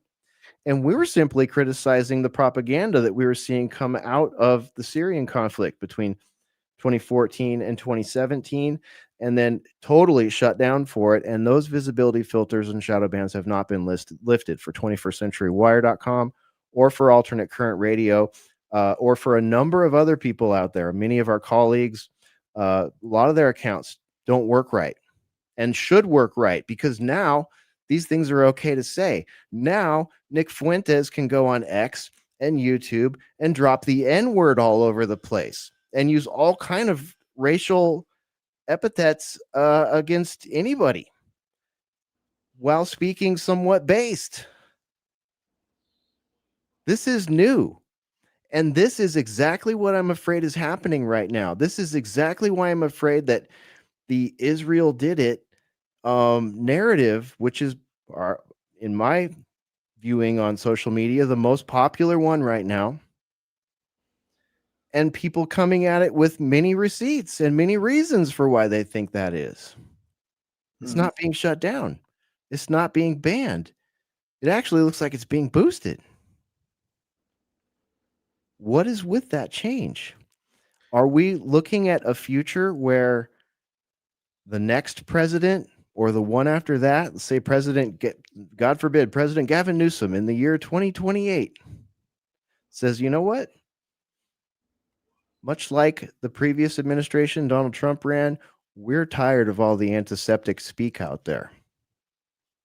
And we've got Peter Thiel sitting right here next to us, and he's going to use Palantir.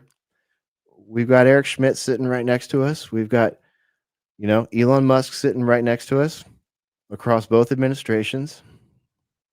And we're coming after those voices.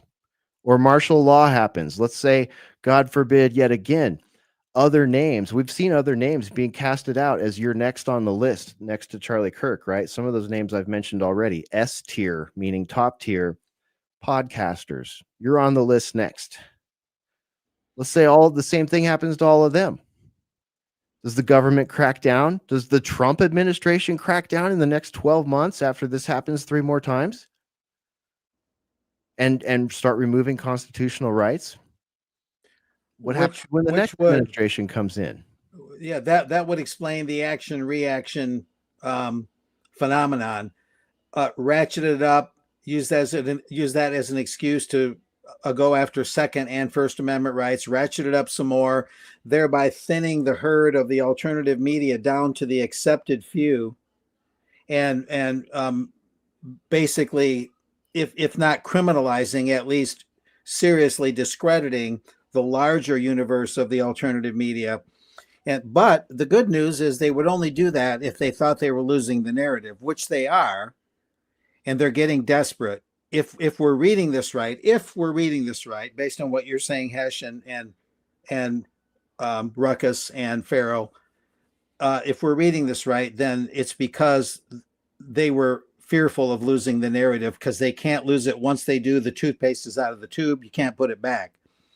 So that would explain, in a way, why they might have this event involving Charlie Kirk, whatever it actually was, and maybe more, like you're insinuating, Hash.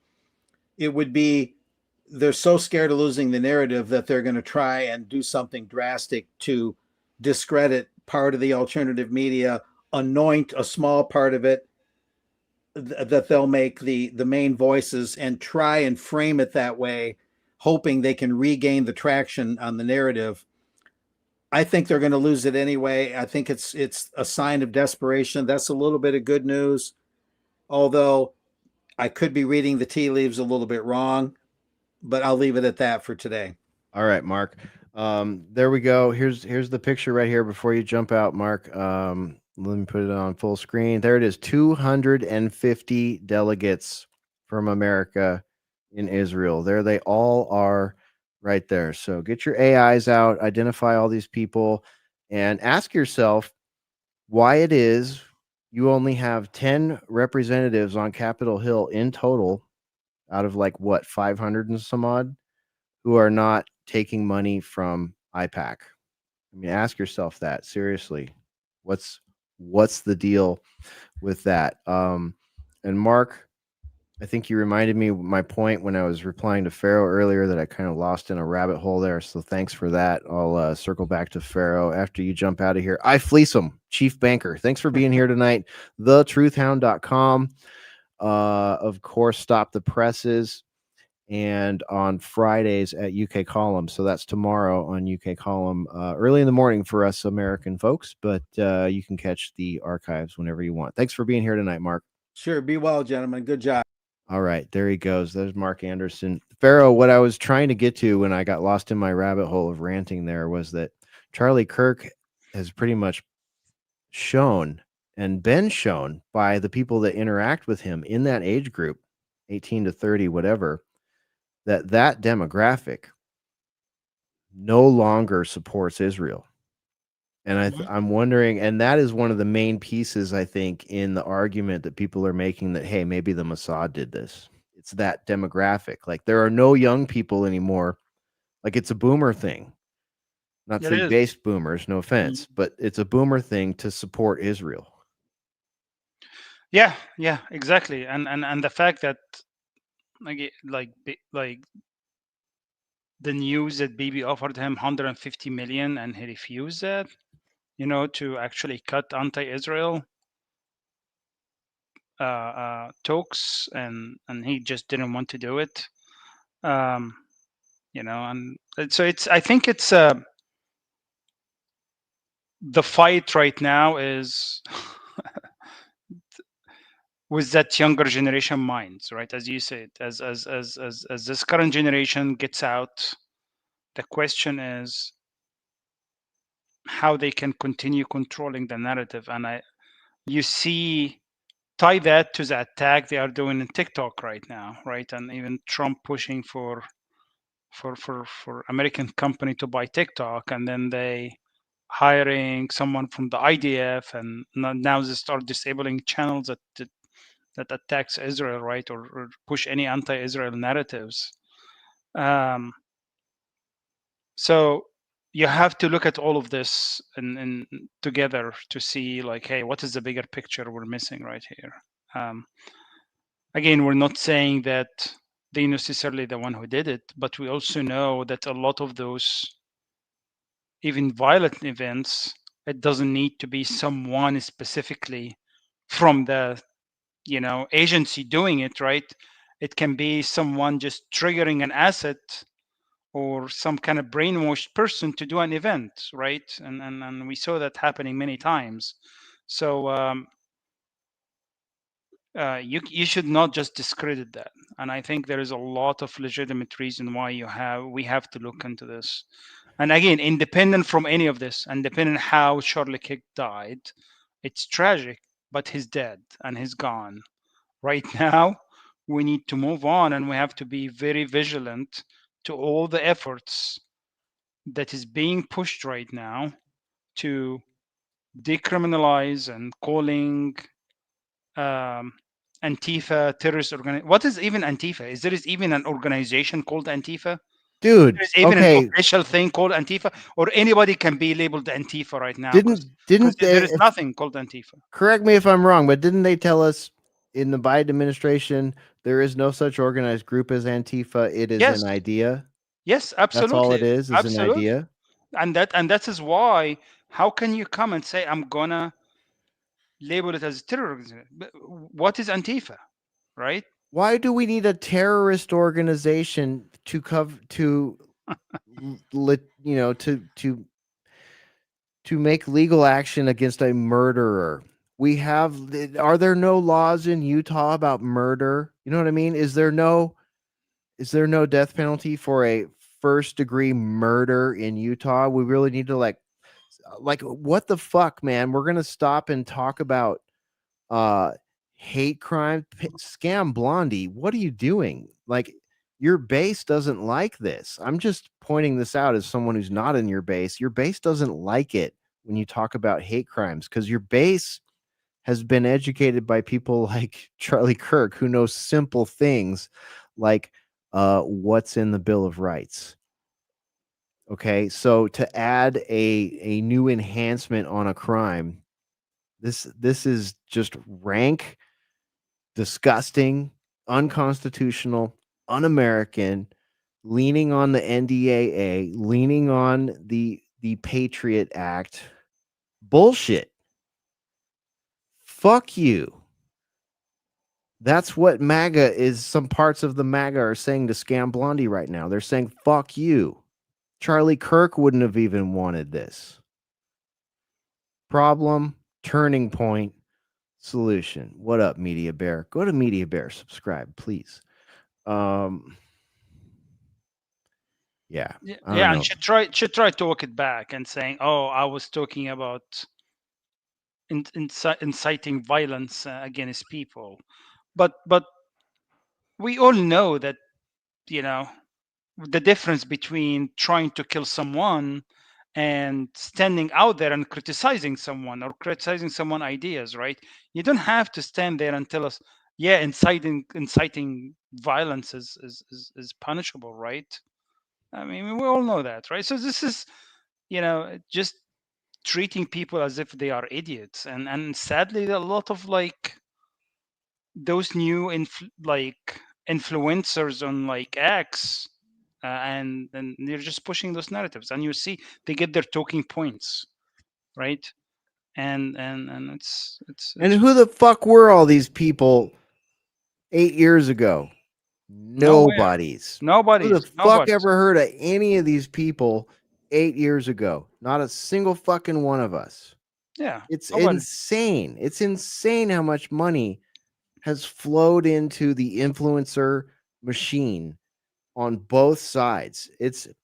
I mean, if we were able to pull and we've done this before, we've attempted to do this, pull some sort of like idea of what has been spent by some of these political action committees, by some of these NGOs, by foreign actors like IPAC, it's absolutely insane. $650 million in arms going to Israel in the NDAA, which was passed this year while we were all scrambling around talking about what a sniper would do, what a professional hit looks like, what Mossad would do, what a ricochet would do off of a piece of body armor. Like, we're literally grasping at straws for something that we're never going to get information for.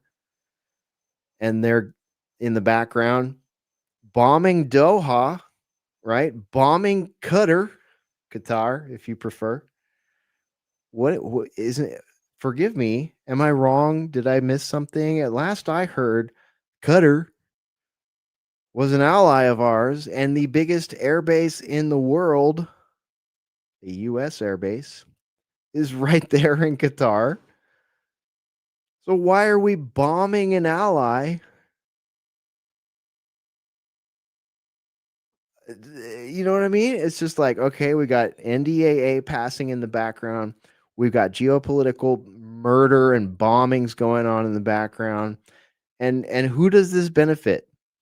What American, be they right, left, independent, DGAF, libertarian, benefits from bombing Doha, from allowing Israel to bomb Doha?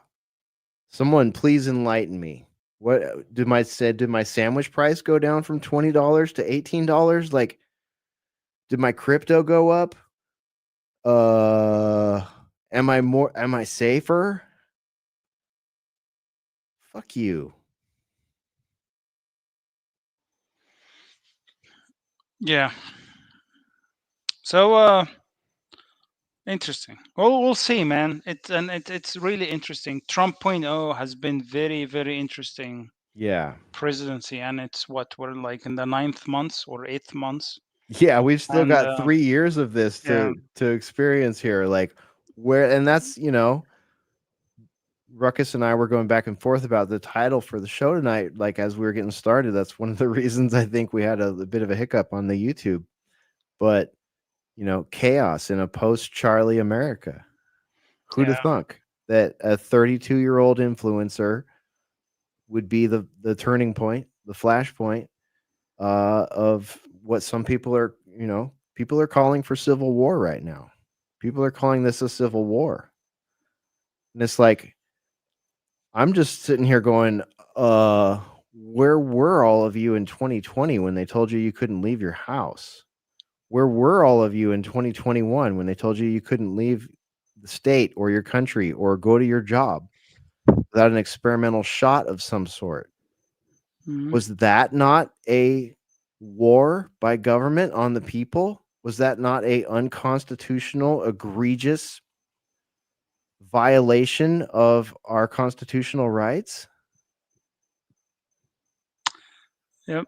And then the question is, where are you going to be in 2026 when the remaining wealth transfer of the middle class is completely finished under Trump 2.0, right? With economic downturn that's going to happen. So Yeah.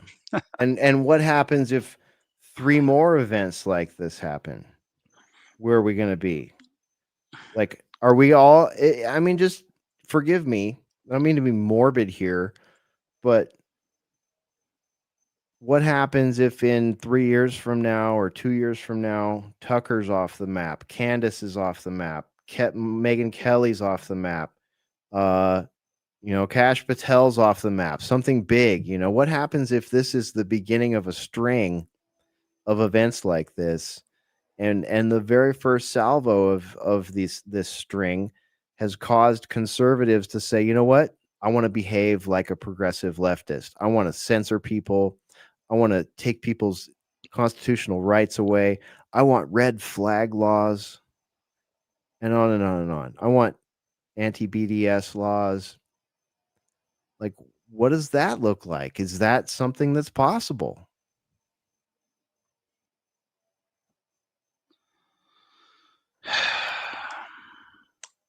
yeah. And what would the reaction be from the government?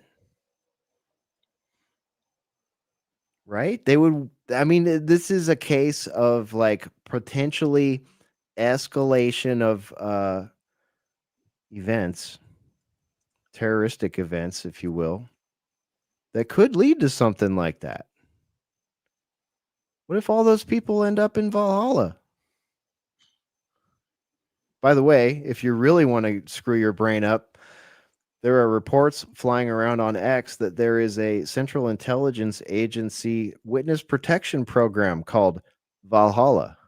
So that's not helping things if that's true. I haven't chased it down personally, but if that's really a thing, I know what Bill Cooper would say, at least. of course. Read everything, watch everything. Don't believe anything you can't prove to yourself. Well, there's that. Of course, there's that, which just blows all this stuff out of the water, right? All of it, yeah. But the other stuff, I mean, because, you know, that's not all he was into. He was also into learning the who, the what, the where, the why, the how, the why. He did the mystery schools, the Mystery Babylon series that he did, the 30-something plus. There's 30s. Yeah, Valhalla. That's there's a lot of mystery school, Freemasonry, Illuminati, secret society, esoteric symbolism stuff with that. That was not by accident when Mr. Cash App, PayPal there did this thing. Now listen. The viewers want this. I know I gave them a little tease of this on Sunday Wire. In case you missed it, check back to Sunday Wire to hear some of my other crazy thoughts about this. But I'm going to do I'll catch you up on it and then some. Okay, so Pharaoh, I hope you're sitting down for this one. Are you okay? I am. Okay. You can handle this, all right? I know you can do this. All right. So, look, man. Okay. So all the stuff we've been talking about is one thing, but Hesher, you mentioned this, how quickly everything was like, oh, we're going to have look, we're ready for a funeral, right? Already, right? And we got the funeral, and we all got to, since we didn't get to go to the funeral, we got to see a video clip of the wife, the widow, Erica. Interesting name too. But she, the video clip, by the way, was 33 seconds long. You can't make that up. But in that video, you might notice a couple things, not the least of which is the fact that, first of all, what's up with that hand? Y'all remember during like the P word when we saw pictures of alleged patients laying in a bed and we would see something that looked like that? What was the first thing we would say, right? We would say, oh my God. Looks like a mannequin. Fake. That looks like a mannequin. Okay. Well, hey, Doug, wait a minute. She has a nice manicure there on her fingers, but what's with these rings? What's this ring she's got on her finger? That's random. Especially since this was the focus of the video. And if you know anything about marketing, propaganda, or video making or any content, why are we focusing on the hands? What's going on here? And what's with that? Why does that ring look so familiar? It almost looks like, oh my goodness, it almost looks like something like that. But that couldn't possibly be, you crazy conspiracy theorist, Adam. Well, here's what I brought up on Sunday Wire. Here's a nice a bunch of pictures mashed together that gives you the breakdown. But the most important jarring thing, first of all, is the man's name. Okay. Charles Kirk. Okay. When you look at like the etymology of the name Charles, and think Charlemagne, it means like a free person, like a free man. And Kirk is another name for church. His middle name, by the way, was James, which is also another word for Jacob, which is also a reference to Israel. He's got the 47 hats going on, right, with the Trump thing. Trump, but he had 3 of them in front of him. So, and if you take 7 plus 4, that's 11. So you have 11, 11, 11. That's 33. But it doesn't matter because, of course, there is the 47 degrees in the square and compass. By the way, the killer, Tyler, was his name. That's also the name of the bodyguard who stands guard at the Freemason Lodge. And the way Charlie Kirk died, you can see this pose and how it was in his throat matches the oath that the initiates take to have their throat cut across. And you see this little pose that they're doing there. When he drops the microphone after he was shot, he's basically kind of doing this pose. He had like his one arm went up near his neck and the other one down on the side. And somebody brought this up because I thought this was very interesting. Of course, it took 33 hours. They waited They waited to say, "Oh, we caught the guy," and it was in a miraculous time, 33. There's just too much of this stuff. They painted murals of the guy. That reminded me of what they did with George Floyd. Oh, isn't that interesting? They both have the exact same birthday, except separate years. That's very, very interesting. Oh, George, by the way, George, I know there's some stuff about St. George up there in Utah where the killer lived. This is really fascinating stuff right here. The suspect lives in St. George, Utah, which is near Zion National Park, about 250 miles southwest of the campus where Kirk was shot. So, it's just those types of things make you go, what's up with that? And then the timing of the event, because I promised that I was going to look into this. And sure enough, September 10th, 2025 was the exact midpoint of the current eclipse season. And that's related to this little cross pattern that you see here between the planets, which is the sigil of Lucifer. So I'm sure all of these things are just a coincidence, but methinks not, and I don't know. These are the things that make you go, you know what I mean? And I'm just saying that to be this many things, it would be incredibly difficult for them to truly kill that person, with one exception, because again, I think it was important that the wound is if it was a crack sniper. And the intent was not to shoot him in the neck, but to shoot him directly across the neck, to cut his neck, to slice his throat, like it is in that's impossible. Then they would also have to bury him in the sand near the ocean, related to where the tides meet, or something more esoteric about how the body's laid, if they were going to really go that route. But again, they said he was going to Valhalla. And I think that's a very important thing, because if you dig deep into some of this Valhalla mythos and what Bill Cooper was talking about back in the day, it's a phony baloney, like made up, like little safe haven garbage. So I think they spirited the guy away somewhere, like in a safe. Like, I think the witness protection idea is again, it's not out of the realm of possibility. We can't rule. Is there? Okay, riddle me this, you guys. Is there a single theory that you've heard yet that we can't rule out, or that we won't be able to rule out after this is all adjudicated? I can't think of one. Well, that's the other thing is you listed all of the things, and I'm like, well, it's all of those things. Yes, it's all of the things. It's all of the and then there's the elephant in the room. There's the Israel thing. Okay, now again, if you do your research and you dig deep enough, I mean, you don't have to drink too much Kool-Aid. Just do some research. You find out that the Zionism, the foundations of that, and the creation of the state of Israel is very much tied into the mystery schools, the secret societies, the Freemason types, the Rothschilds, and all. I mean, it's again not out of the realm of possibility that all of these things are directly related and intentional, and this serves a huge turning point, a huge shift, because these are the people who, just look on the back of your money and whatnot, if you know what I mean. Order out of chaos, the whole order out of chaos thing. I think that this was a huge ritual. This was a huge symbolic thing, and Kirk is very symbolic, and he had a huge influence on the young people, and he was silenced, and it was a shot to the throat, and all of the things, just all of the things. And I think, Hesher, that we don't need we don't need the Candace Owens and the Tuckers to be leaving the planet, although there may be some instances like that, but I don't think that's part of the plan. That might be like a bonus. People might be like, yeah, we didn't plan that one, but because there's always those types of things. But I think this was the one. This is all they needed, because it's always just one thing, because that's simple, and you got to keep repeating things over and over and over and over and over again.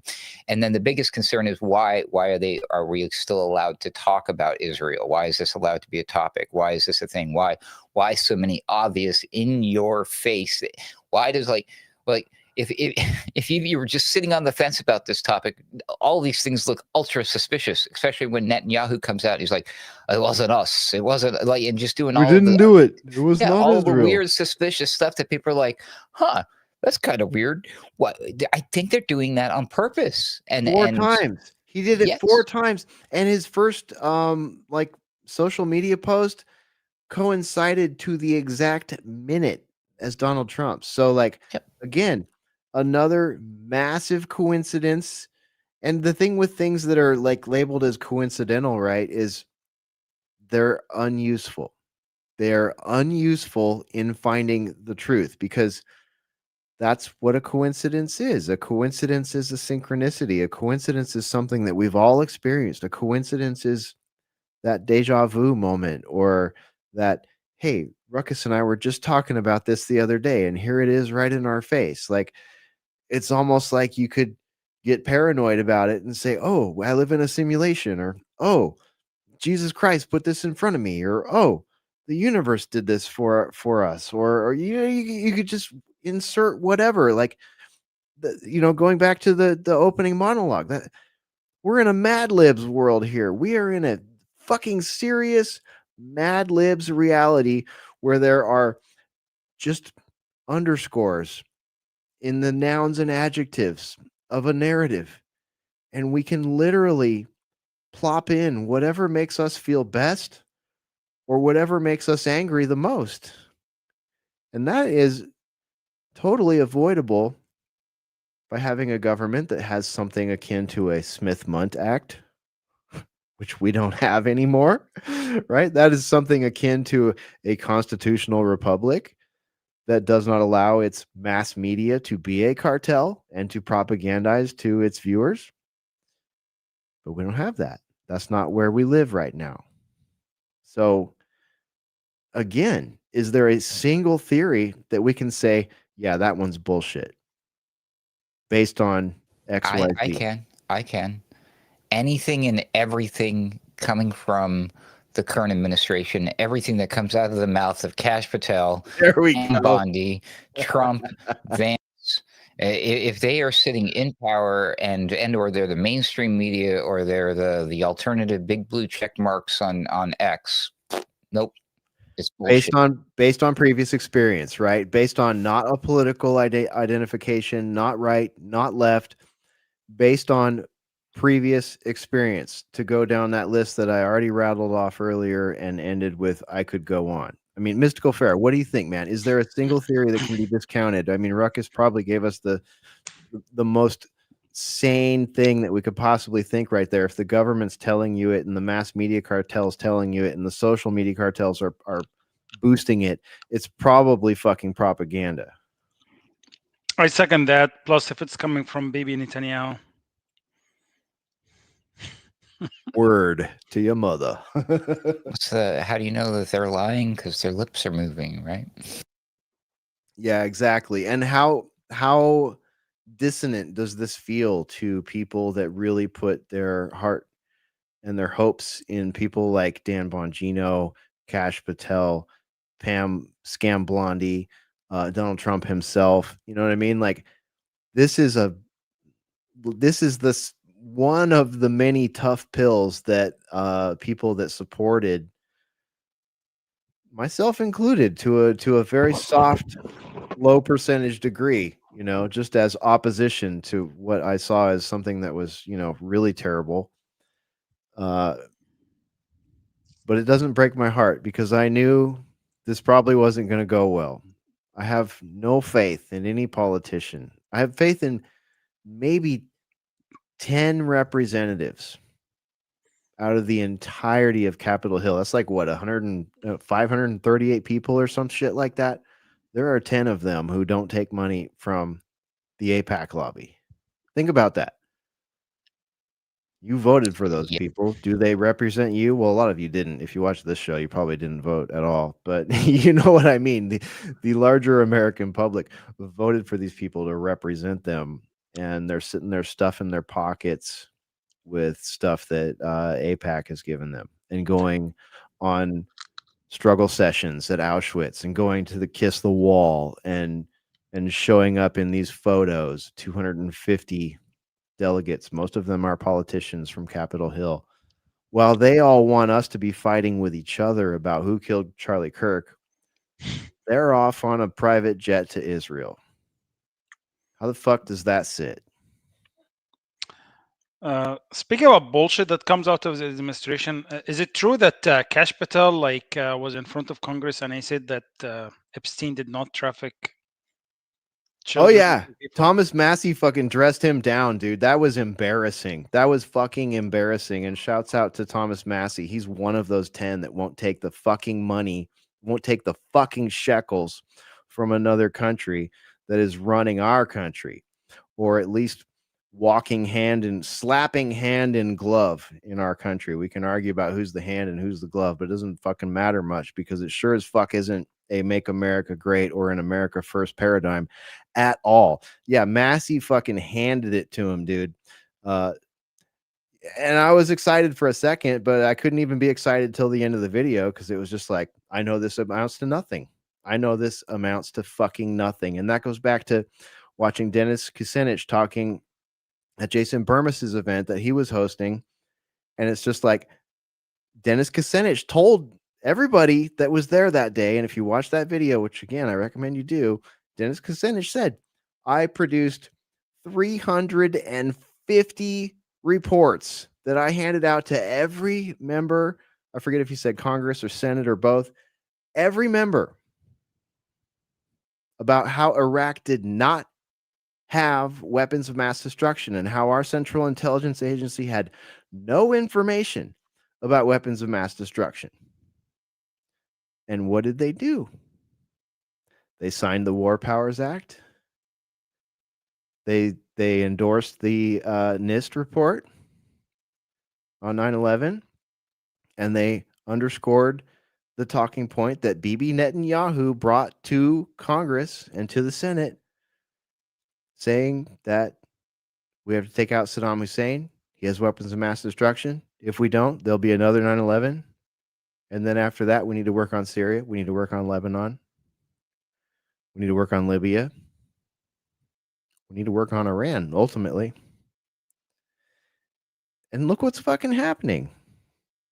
We're like 3/4 of the way through their plan that they laid in our Capitol Hill 24 years ago. 24 fucking years ago. Actually, even further back than that. They had to plant seeds for that a lot longer before that actually took place. Do we know what happened that day? No. Are there people with ideas about what happened that day? Yeah. That's what that conference was about. That's what those speaking events were about.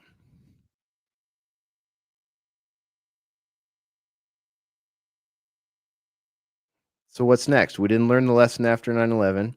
We allowed our tax dollars and our soldiers to go to Iraq and then Afghanistan. And now look at the Middle East. Look at the pullout of Afghanistan. What did we get out of that? Seriously, what did we get? We got 5,000 dead people out of the Iraq conflict. I don't know the numbers on Afghanistan, but it went for what, 21 years, 22 years? And then we just left all our shit.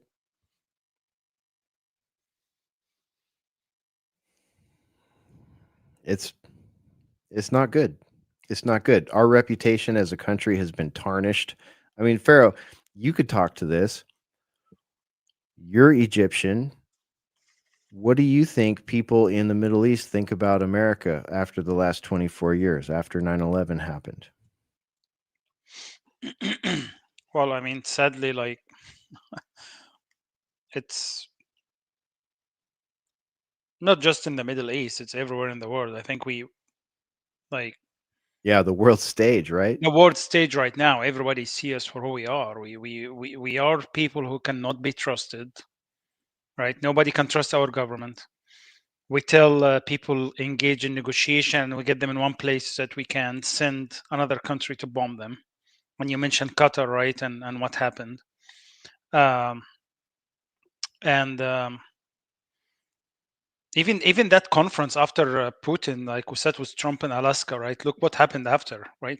He completely walked everything back. It just, I don't know, man. It's just, it's really complete joke right now, and I don't think there is a serious politician in U.S. I think Trump is trying to get as much as he can during his presidency so that he doesn't bust, have the big bust. But Trump 2.0 is going to be the biggest bust. There is a reason why they put him in power and they allowed him to win in 2024. right? It's these guys don't do anything like erratically, right? They did not allow him to win in 2020, but they let him win in 2024 for a reason, right? Because I think 2024, this is coming few years, is going to be the years when there will be a big economical reset. And when that happens, the government need to have certain controls in place, right, to be ready for whatever can result from that, right, from civil standpoint. And I think that's part of what we're seeing right now is really preparation to this happening. And I know we've been talking about this for a while, right? But I think a lot of the foundation is being laid right now is when actually shit hit the fan, they need to have control over the populace. That's what it is. And one of the best ways to have the control over the populace is to have them fighting amongst each other, Each other, that's right. right? Because they don't want you to unite on the issues that actually important for everybody, right? They don't want that. Instead, they want you to look at your neighbor. Oh yeah, he's a lefty. You should not talk to him, right? Because once you talk to him and you realize, oh shit, we actually have to have a functional economy that actually benefit both of us, or we need to um, have a functional society with a set of, you know, civil discourse. Um, And an economy that benefits us all and all that. yeah, all that. No, this right? is a war. This is a war. This is a war. Hashtag Civil War. Hashtag Did it civil war. again. Alex Jones did it again. He's running around posting the propaganda in other people's posts. The guy's all over the place. He's literally, what did I see? Somebody was questioning why the widow, Erica Kirk, is doing a GoFundMe when the guy was worth like 7 mil or whatever, right? And Alex Jones goes and trolls on the guy's post. He's like, no, it's because we're building a war chest because this is a war. This is a war. He said it like twice in the post comment, I think. It's crazy. It's actually a really good question too that he brushed off and said, "Oh no, we're at war right now." Because I've got a clip somewhere in my bookmarks here. Maybe we'll get to it. Maybe we Oh won't. yeah, but- they said it was a grift, and Alex Yeah. goes, no, it's not a grift. It's a war chest fund. or No, whatever." check this out, man. Everybody is trying to make a dime off of this. It's insane. Like I've got a video somewhere I've got saved, and it's this woman doing like a TikTok style video, and she's exposing another woman. Get this, this is so meta. This is like double inverted fart knocker dance from Beavis and Butthead. So this woman comes on social media and she's exposing another woman who is a known progressive leftist for claiming that she got fired for celebrating Charlie Kirk's death. But as it turns out, she didn't have a job. She's just an influencer. And she set up a GoFundMe to fund herself by grifting, by saying, so like there's people grifting on all sides, both sides, all 10 sides, and as well as like outside of the trapezoid or the tetrahedron on this, like finding like double inverted meta ways to try to profit off his death. And she made $40,000 in a couple days by claiming that she had lost her job as a leftist. That's correct. That's how I lost my job too. Fuck, we all got canceled and lost our jobs here in the boiler Find me room. at gofundme.com GoFundMe. / ruckus. I'm just / kidding. boiler room. It's crazy, man. I commented on that actually because Tucker like basically like he set up like a GoFundMe and I think it for a $6 million or something like that. And man, back in a few days ago, I was like, why? He's already a millionaire. Dude, right? Go- Like go you can't give- break off Go- $1 million for like what is with the GoFundMe thing? Like Oprah don't and know, The man. Rock did the same thing after the Lahaina fires. It's like, wait a minute, you're the Rabbi Shmuley. Shmuley trying to fucking everybody's setting up Like people are stupid. Go give your money to people who are actually in need. I Stop doing that. was not born with enough middle fingers for these people that are doing this shit. I mean, I need both of you guys' middle fingers, and all of you out there in the audience. We need so many middle fingers to that. It's just like, fuck you. And same with just trying to pull the wool over our eyes. I do not have enough middle fingers to express how much fuck you I have for the mass media, for the government, for the intelligence agencies. Double, quadruple to infinity. Fuck you and all of our audience with their middle fingers up. Fuck you for this. This is bullshit. Well, let's work them through. Let's do this the right way, and why don't we work them backwards? What do you think? Let's start with the new shit, like with the text, the messages, the alleged messages. Oh God! From the killer and his lover. The text messages. Okay, this is fantastic. All right, first off, as soon as we closed the show last week, keep in mind last week's show, if you've not watched it or heard it yet, if you go back and watch or listen to it, you will hear us just slightly more than 24 hours after the event dealing with what we had at the time. We closed that show down around midnight Central Time. I immediately went and passed out. I try to edit the shows after the show and get the, audio pod up as soon as I can. Frankly, the audio pod from last week is not up because when I woke up the next day, I started seeing supplemental information.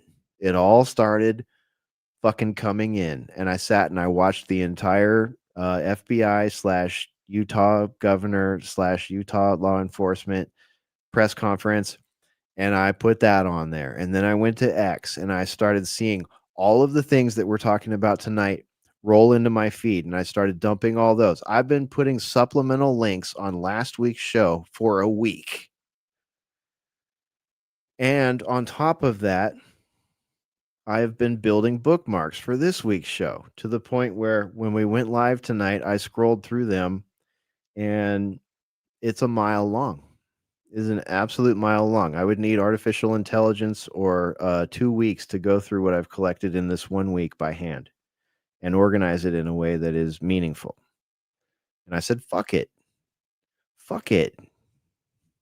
I'm in the same position you are out there. I'm in the exact same position you are. I am drinking from a fire hose. I'm trying to not let my emotions play in. I'm trying to not let my imagination run wild. I'm trying to not let my biases filter what I'm thinking.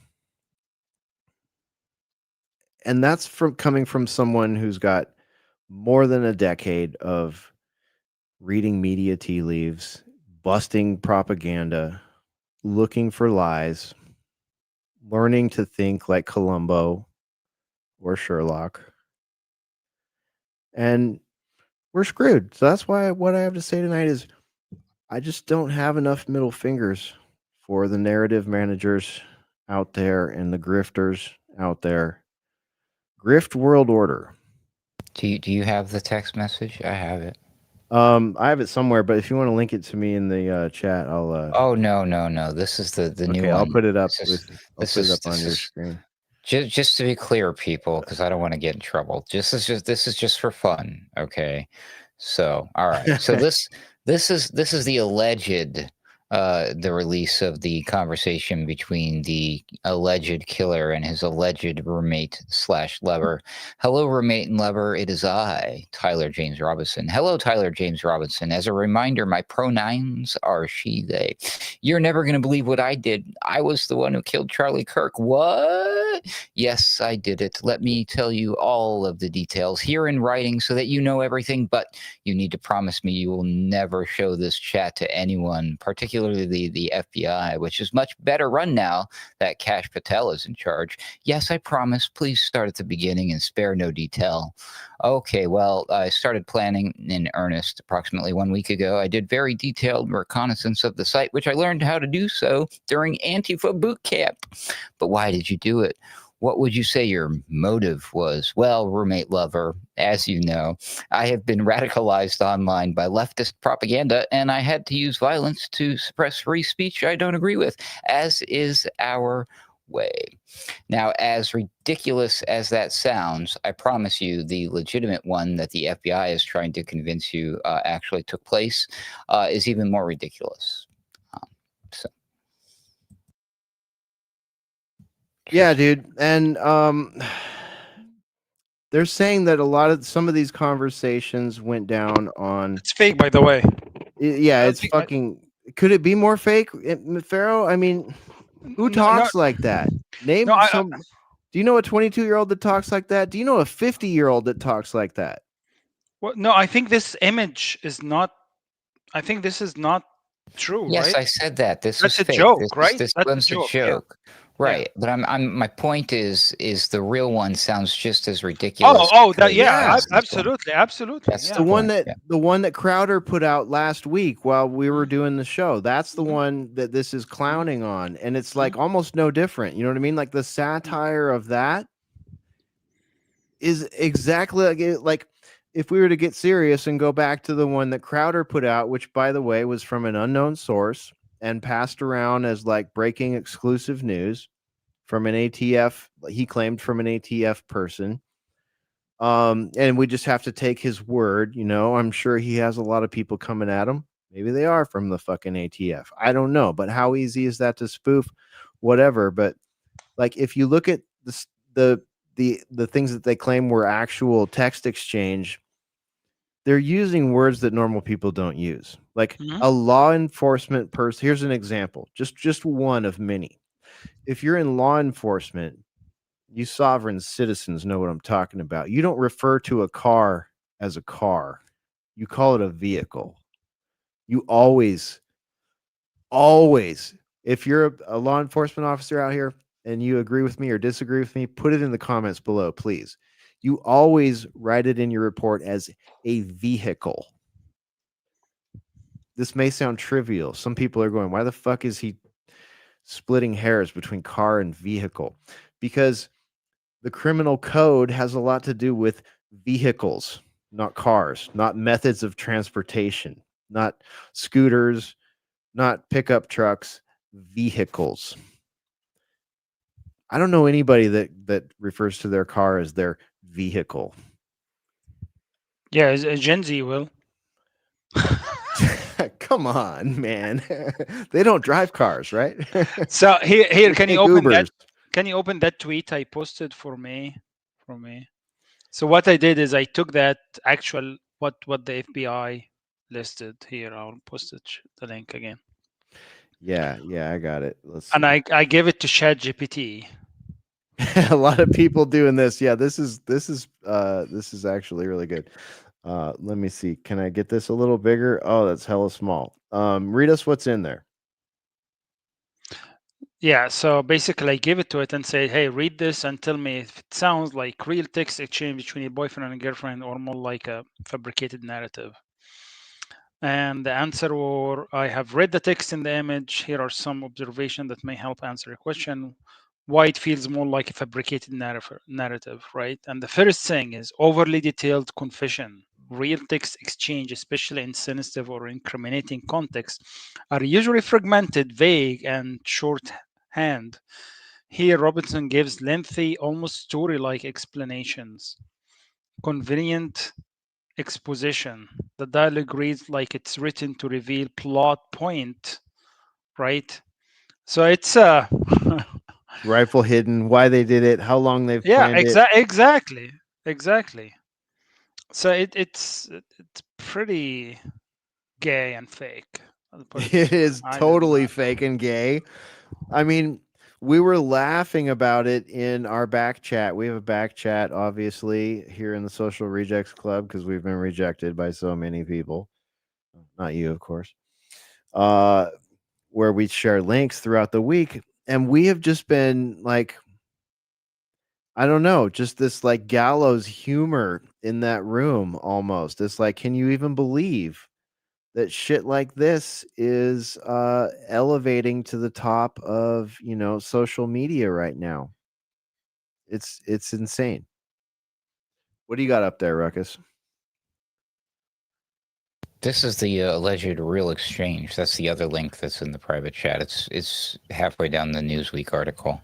But yeah, you'll see that language, like the one that I said was a joke. You'll see that this is why they was joking like that, is because they said things like, "I'm still okay, my love." This is what the FBI really released, apparently. Okay. Mhm. And then also what you were talking about, Pharaoh, is like, literally the guy's like, why did you do it? And then his boyfriend or whatever says, why? And then he says, why did I do it? Yeah, I had enough of this hatred, or his hatred. Some hate can't be negotiated out. What? And then, Asher, to your point that I know we're going to get into too, is about the rifle. I'm wishing I had circled back and grabbed it as soon as I got to my vehicle. I'm worried what my old man would do if I didn't bring back Grandpa's rifle. and then I think he's supposed to say, wait, it gets better. I don't know if it had a serial number, but it wouldn't trace to me. I worry about prints. I had to leave it in a bush where I changed outfits. Didn't have the ability or time to bring it with. So he didn't, but he had plenty of time to disassemble that fucker, shove it down his pants, and then reassemble it again, wrap it inside a towel, and leave it in the bush, right? After changing. So fucking stupid. And to make this even better, and Candace laid this out really good. She spent a lot of time on her Monday show this week talking about the outfits. It gets even better.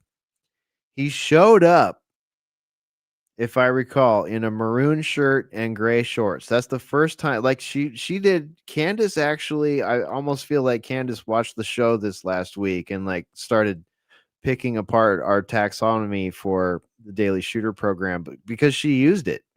But at this point, it's, it should be common knowledge anyways for a reporter, journalist type person. But anyway, she's going through the timeline and she brought all the, like we got a receipt on screen right now. Ruckus has it right there. You can see it highlighted on his screen, and on mine. But she started talking about the outfits, and she did a really good timeline of the outfits. And it was like he showed up at a certain point in the morning. I don't have the timeline in front of me, so I'll defer to her for that. But anyways, shows up in a shirt more colored, more like Ruckus's shirt right there.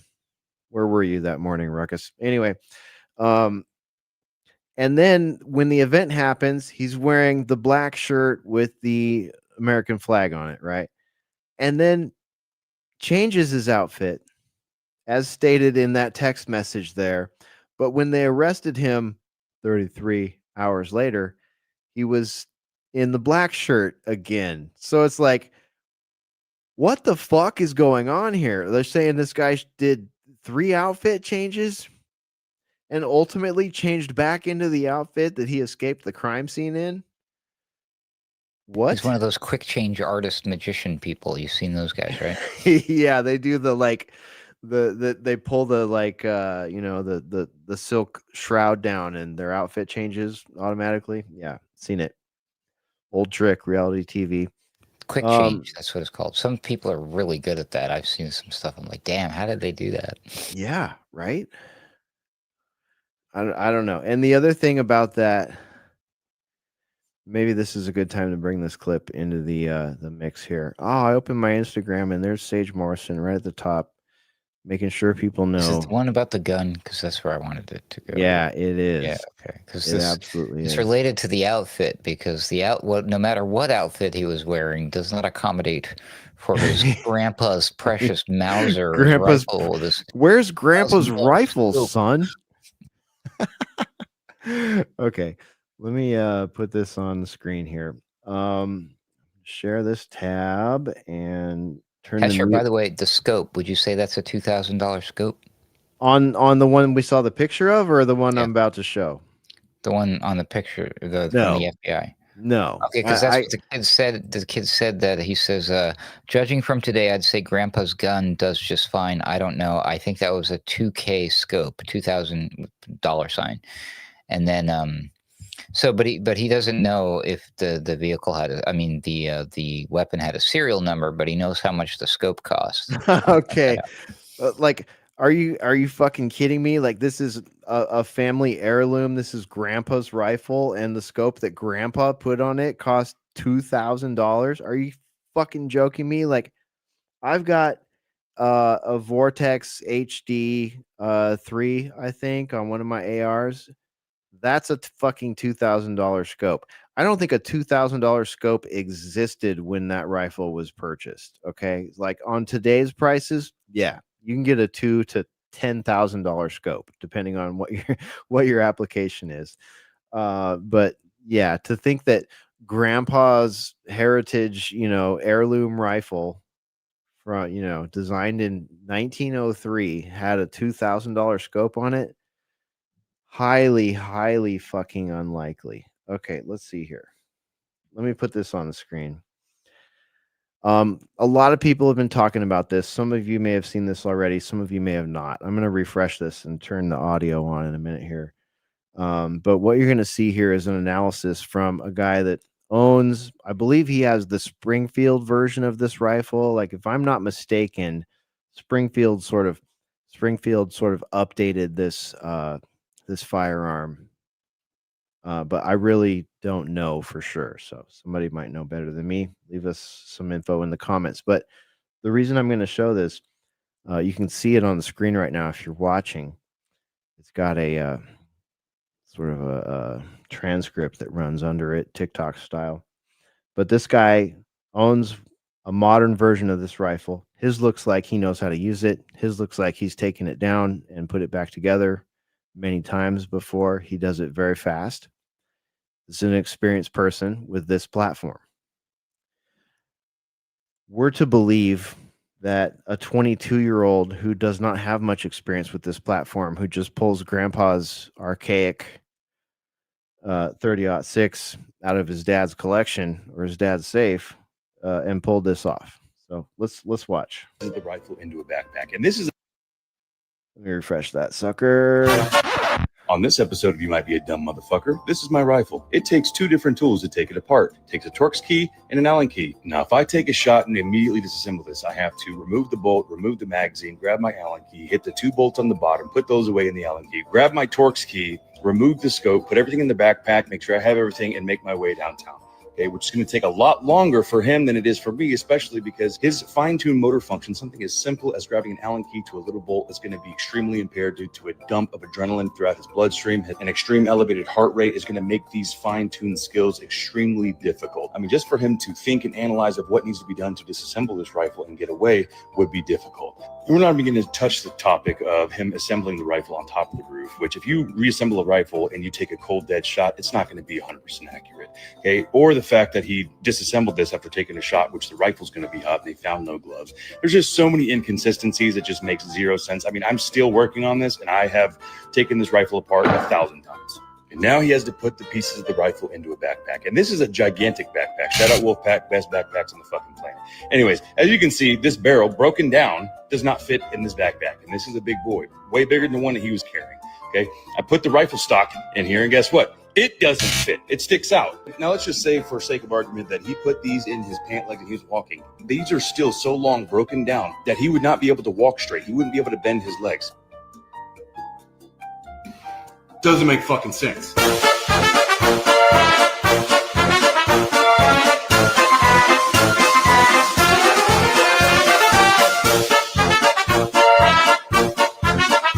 All right, I'm going to mute it right there for you audio listeners. You're welcome. But he's showing you right now the person running off the roof, the person jumping off the roof, and some video footage of the alleged suspect walking upstairs and such. There's nothing poking out of his backpack. There's nothing hampering him from walking up a set of stairs, which that barrel would absolutely hamper you from walking Maybe he upstairs. shoved it up his bum. Yeah, he put it in the old prison coin purse. Guys, remember he's dating a tranny, so he's used to that. Oh, dude. Don't get us canceled. No. It's ridiculous. It's ridiculous. One of my favorite pieces of footage that I saw after last night's show I think Ruckus picked it up around the same time I did. We both were like, oh my God, have you seen this? Was Michael Savage. Michael Savage's comments on this were bombastic and fantastic. Mr. Bombastic, Mr. Fantastic, Michael Savage was like, this is bullshit. He was so like no punches pulled. That was one of the first ones that I saw when I woke up that next day after last week's show. To be fair, he's just saying like what any average normal person with a half a fucking brain would say. Yeah. To be honest, so it's like there's really technically nothing that fantastic about it. I guess it's shot like, oh look, one of those S tier level or whatever tier we're putting these people in actually pulled their head out of their ass and is actually saying the thing. I guess, but again, anyone with half a brain should be saying and feeling like that guy. And I think that is such a huge part of the population right now, and that's the one thing that's I guess cool about this, but at the same time, it's kind of like it's a little late for you to be hopping on the media skepticism train. You're about 10 years, 20 years, 30 years late.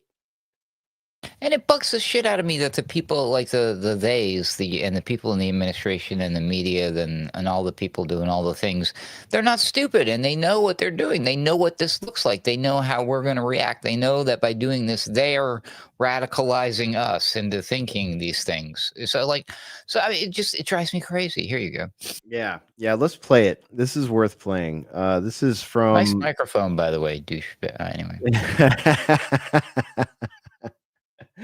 Yeah. Looks familiar. Anyways, this is from I think September 12th last week, like Friday last week, something like that. Something's wrong. I know I shouldn't do this. I'm risking an awful lot to go up against this FBI, the MAGA FBI. Something's very wrong with what I just heard. I mean, I watched it. I was hoping that they had caught the bastard who shot Charlie. So we saw a video of a person jumping off the roof. It looked very legitimate to me. However, there was no rifle in his hand. Now, the Mauser does not break down very easily, incidentally, for those of you who know weapons. Something's wrong with the whole thing. They're trying to claim he removed the barrel from the Mauser and fit the receiver and stock in his backpack and barrel in his pants leg all in 2 seconds. It is not easy to remove a Mauser barrel or index it after reinstalling and remain accurate. We are not hearing or seeing reality. And by the way, the photo of the rifle allegedly left in the woods has the barrel installed. So we're supposed to believe a guy is on the run after killing Charlie Kirk, and he pauses in the woods to reinstall a barrel, and then he leaves it for us to find, the FBI to find. I don't believe a word of it. I shouldn't do this. I know I'm putting myself at risk, but I can't take it anymore. I can't take the bullshit from this fucking government. It's lying to us. Something's wrong. Something's so wrong. It's sickening. Look at this idiot. They found the rifle and they're getting the prints. Are you stupid? Are you that stupid? Are you that dumb? The man jumps off the roof. There's no rifle there. Oh, it's in his backpack. I just told you, moron, that this rifle doesn't break down that easily. And then it's supposed to be reassembled while he's on the run. Wait, I'll stop now and reassemble it and leave it in the woods in a box wrapped in a towel. He left breadcrumbs. Oh, and the trans anti. Yeah, like he's gonna stop in the woods. You just saw someone disassemble that, right? Like he's gonna do that on the rooftop, run into the woods, get those two tools out, the hex wrench and the driver, put it back together in the woods while he's running away after committing the highest profile murder of the century. Okay. Sure. The trans stuff on the cartridges, bullshit. Something is wrong with this whole fucking picture. I am persona non grata in this White House. I will tell you right now. I flew with Donald Trump in Air Force One. I consider him close to me. I have not been able to get near him since this administration took hold. They have thrown me out. They've castigated, thrown me in the desert. They don't want me near them. They don't want real truth tellers near them. Sean Hannity, immediately, that pimp scumbag, goes on the air and repeats the government lie, that lousy son of a bitch. How the fuck does Sean Hannity live with himself? Well, we just prove, and he had the, Sean, you know what? Kept animal. You're like a whore. Kept in a brothel. Sean Hannity, you've always been a whore in a brothel. You have hit a new low, Hannity, and something is wrong. Somebody killed this young guy, and everyone is asking who done it, and we're supposed to believe they think we're this stupid. So Kash Patel is there, and he doesn't say a word, and Donald Trump's in the Yankee Stadium. What the hell is going on here? I'm just an American citizen who's been in the business of observing since I'm 18 years old, and I don't buy one word of this narrative. Not one single word. And all I can say is, word to your mother, Michael Savage. Like, I love how he got real deep in the microphone there when he said scumbag. Scumbag. It's so good. So good. Little microphone excellence.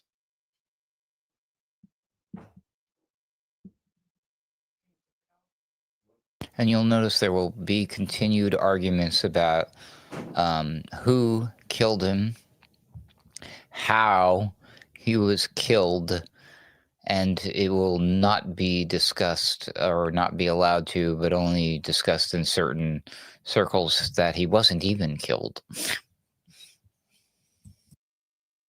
This is a mess. This is a total mess. And the fact that everything we've talked about, the wife going on within 24 hours, Kash Patel going on within 33 hours, everything has a fucking bow put on it within less than 36 hours. And what have we been talking about here in the boiler room for weeks and weeks now? It looks like they're putting bows on all the conspiracies as though something is about to shift. So what's with the funeral then? Why would, let's be sensible. Let's say, okay, somebody, this crazy guy shot and killed Charlie. Why do we rush the funeral so quickly? How do we rush the funeral? Is it because he had the $7 million?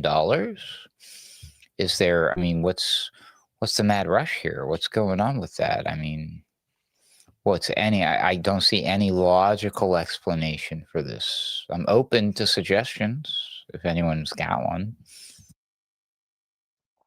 I got nothing. I have not been given anything I can go on. Okay, well, all right, well then let's go even closer to the event, and I guess then the crime scene. So we can all agree a crime took place, right? At least we're I mean, that's the mainstream story here, is that somebody, this guy, Tyler, shot and killed Charlie Robinson. So after somebody is shot and killed, what do we usually see happening around these places that the crime happened? Oh, well, I got the answer. I mean, Farrell probably does too, right? Like, we do the one thing that we see on crime shows. We cordon off the area. No, I thought that we clean the area from evidence. We right. destroy all evidence. We destroy the crime scene. No, actually, no. That's the opposite of what, as much as we hate being programmed by television and movies, that is the absolute opposite. That is the one thing that is true when it comes to television and movies. They cordon off, they tape off the crime scene. It's taped off for weeks in many cases. Pharaoh, I know you got to get out of here soon, man. Yeah, sorry guys, I gotta jump out, but it was really nice chatting with everybody, and love you all, and I'll see you next week. Yeah, man. Thanks for joining us. Really appreciate you being here tonight. And Yeah. we're gonna wrap it up soon. So probably a good time for you to bounce out. We can start cycling out of here. But Cheers, guys. yeah, there he goes. That's Mystical Pharaoh, everybody. Bouncing out of the boiler Can I room. just say then, see, because we're doing the Quentin Tarantino thing, working from that, backwards.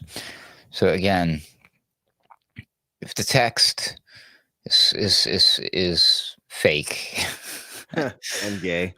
and gay, if the quite literally, right? The Patsy is fake and gay, right? The whole gun story, right? Mm-hmm. That whole funeral setup was pretty fake and pretty gay. Yeah, in a lot of people's estimation, at least. The way the whole crime scene thing is pretty fake and gay. Yeah, no bullets yet, no pictures. So I don't know. Is it really any stretch of the imagination to suggest that the event itself is also pretty fake and gay? I don't know. Yeah. Okay. Cool. I I'm mean, just asking questions. I'm gonna answer that question with a question that Charlie Robinson, or sorry, shouts out to our friend Charlie. Oh, Robinson. hey, man. Yeah, Hey, we I love mean, Charlie that was a Robinson. really bad Freudian right there. I'm sorry, Charlie. I will respond with a classic line from our friend Charlie Kirk. Not really our friend. We don't know him, but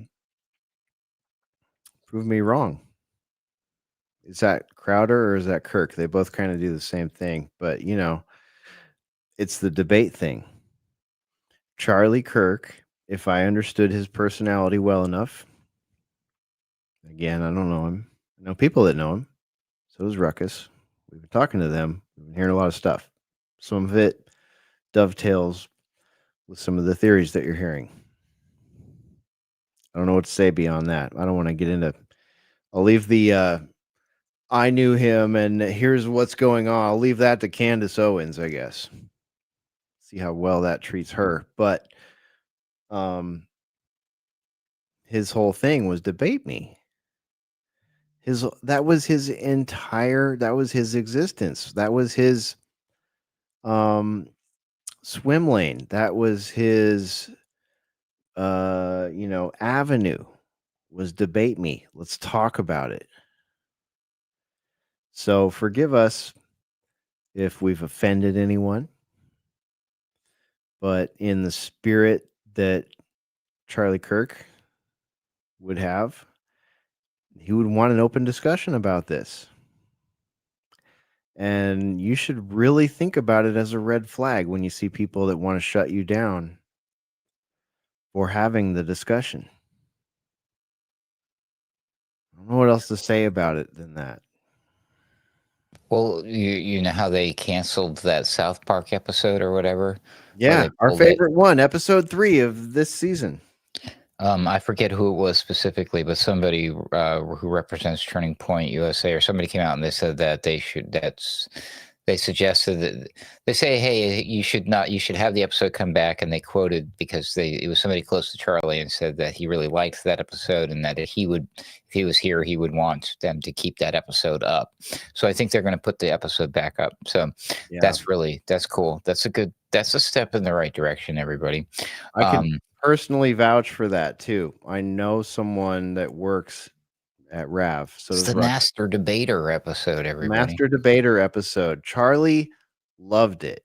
He absolutely loved that episode. I know this secondhand, so I'm not going to start, giving receipts. You're somebody, and you're somebody important if they're making fun of you on South Park, right? Fucking A, dude. Fucking A. And he would have been so disappointed. I would wager that he would have been so disappointed that they took that off streaming or whatever. And I heard today that it's still on streaming. So if you're on Paramount Plus, apparently you can still watch it. I'll try to verify that later, but it's neither here nor there for tonight's discussion. And ABC owns Comedy Central, and they basically said we're not airing this one anymore. So they may not air it on Boomer cable television, but I think it's still out there on the streaming services, and it's been reposted on Twitch and all these other places. You can definitely watch it. I think they'll feel pressured to be like, oh yeah, we got to do it in his honor. Yeah, they're like, we got to cancel this because of Charlie, but then Charlie is like speaking to them from up there or whatever, and he's saying, no, I like it. They're like, we got to bring it back for Charlie, and then like, Yeah. so there's going to be a lot of this. We got to do it for Charlie kind of stuff. They really martyred this guy. And Maybe they can anyways, put it in Jimmy Kimmel's slot, dude. there you go. Well, I think they are doing some Kirk stuff in the Kimmel spot. What was I going to say? Oh, okay. So we were just having fun, just doing the boiler room thing, just being ruckus, guys. Don't get mad. Send me hate mail if you want. I don't care. Send me love mail if you want. It's ruckus at alternatecurrentradio.com, of course. But here's the thing: like, if you really want to know what I truly believe, honestly, ruckus, you're crazy. Do you really believe that Charlie Kirk wasn't really killed and that the Freemasons did it? I'm like, here's what I truly, honestly believe is I don't have a fucking clue. Because I wasn't there and I can't do what I truly honestly do believe, and I really want all you guys to do the same, is you can't believe anything, don't believe anything until you can prove it for yourself with your own research. But again, if somebody put a gun against my head and said, hey, out of all these theories, which one do you pick? I'm really going to jump down the rabbit hole and say, yeah, no, he's living it up somewhere, drinking a margarita on a beach or something with Epstein and Elvis or whatever. The other thing is, all that aside, it doesn't ultimately matter. And that's the biggest problem here. And that's the biggest point, is it does not matter who killed him. It doesn't matter how he was killed. It doesn't matter any of these conspiracy theories that led up to this point where we are right here and right now, which is what we were discussing on the last episode, Hesher, with everybody at each other's throats. And so far, we made it. We haven't had like any crazy Civil War thing take place yet, knock on wood, but that's what we need to be most mindful of and be very careful of, is to avoid the that we don't need it. We don't need anybody to pop off. We don't need anybody to be trigger happy or whatever it is. I'm using metaphors here. But like right now, it's like everybody's on edge. The last thing we need right now is any other type of like event or a black swan thing, or it would be a really bad time for them to do the cyber polygon and everybody's in the dark with no internet and electricity. I'm just saying, Yeah, like that movie, right, or whatever. So I'm just, I just hold on to your butts. I think they got something planned for us for October, because October surprise. If not, there's always the 5th of November to worry about, right? Anyway. Remember. 5th of November. That's when they murdered Bill Cooper. Hey, there we go. Speaking of murders. But I don't know. I wasn't there. I can't say that Bill Cooper was really murdered. I guess that's fair. So there you go. Well, Did he again, stage his own death? I just said no. Again, Ruckus, I listened back to the episode from, I think, 3 weeks ago, or maybe it was 2 weeks ago. And and we brought up the Doyle Shamley interview, who, and we played the clip about, those young podcasters kind of getting hip to Bill Cooper for the first time. And I dug that episode out of the Sunday Wire archives. It was way, way, way back in there. It was in 2015, and it wasn't up on Sunday on 21stcenturywire.com's page or alternatecurrentradio.com's page. And I remastered it. I pulled all the old. We used to use a Queen song at the beginning of Sunday Wire, and we were threatened by our podcasting platforms that we can't have anything like that, or we might lose our entire platform. So I deleted all the old episodes in 2022 when that happened, and I pulled that one back out. So it is remastered. It's available. It's linked on last week or the week before show page. So if you want to learn more about the end of Bill Cooper's life, you can hear it from someone much more qualified to talk about it than either of us, even though both of us know the story very well and are big Bill Cooper fans.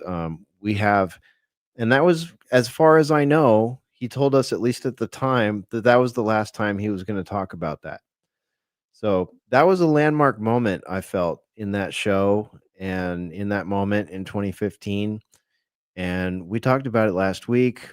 It's now available at alternatecurrentradio.com and 21stcenturywire.com if you want to go back and hear about Bill Cooper's last days from one of his good friends and colleagues.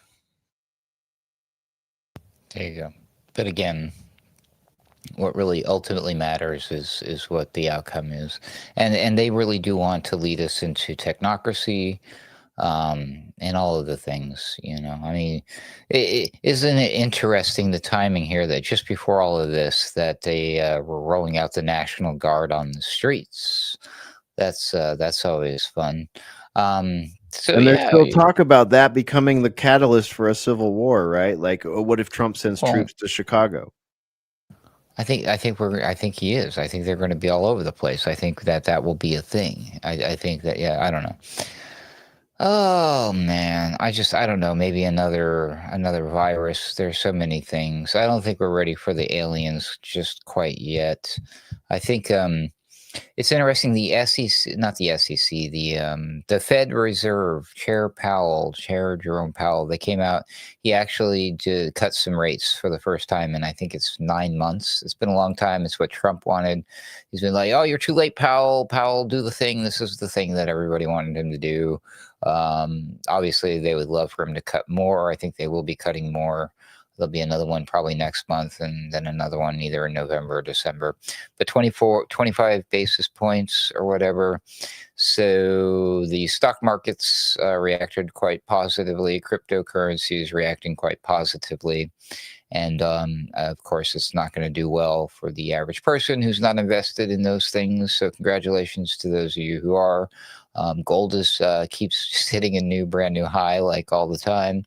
So congrats to all the gold people. And sad to be you if you're just holding on to those stanky old dollars, which will actually be incredibly useful to you one day when the world has gone cashless and you left your smartphone at home and you're in a tight spot doing a number 2 and you need some toilet paper.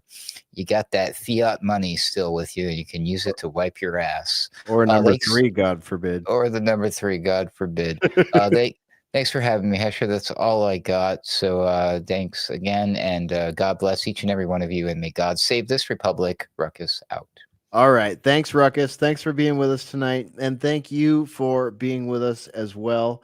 I'm sorry I wasn't more active in the chats. I was doing my best tonight, but a lot going on. So I'm way, way back on my Discord chat here. So sorry, Whitebird, Crease, Awake Jake, Sage, Fleety, all the other friends in Burning Beard, all the other friends in the Discord there, as well as over at the Rumble, the X, and the YouTube. Thanks for hanging with us tonight. We really appreciate it. And just, I don't know. It's so ridiculous right now. It's so ridiculous. Try to zoom out right now. I guess my only advice would be to zoom out a little bit, take a step back, try to remove the emotional aspect, which is going to be the hardest ask for a lot of people right now.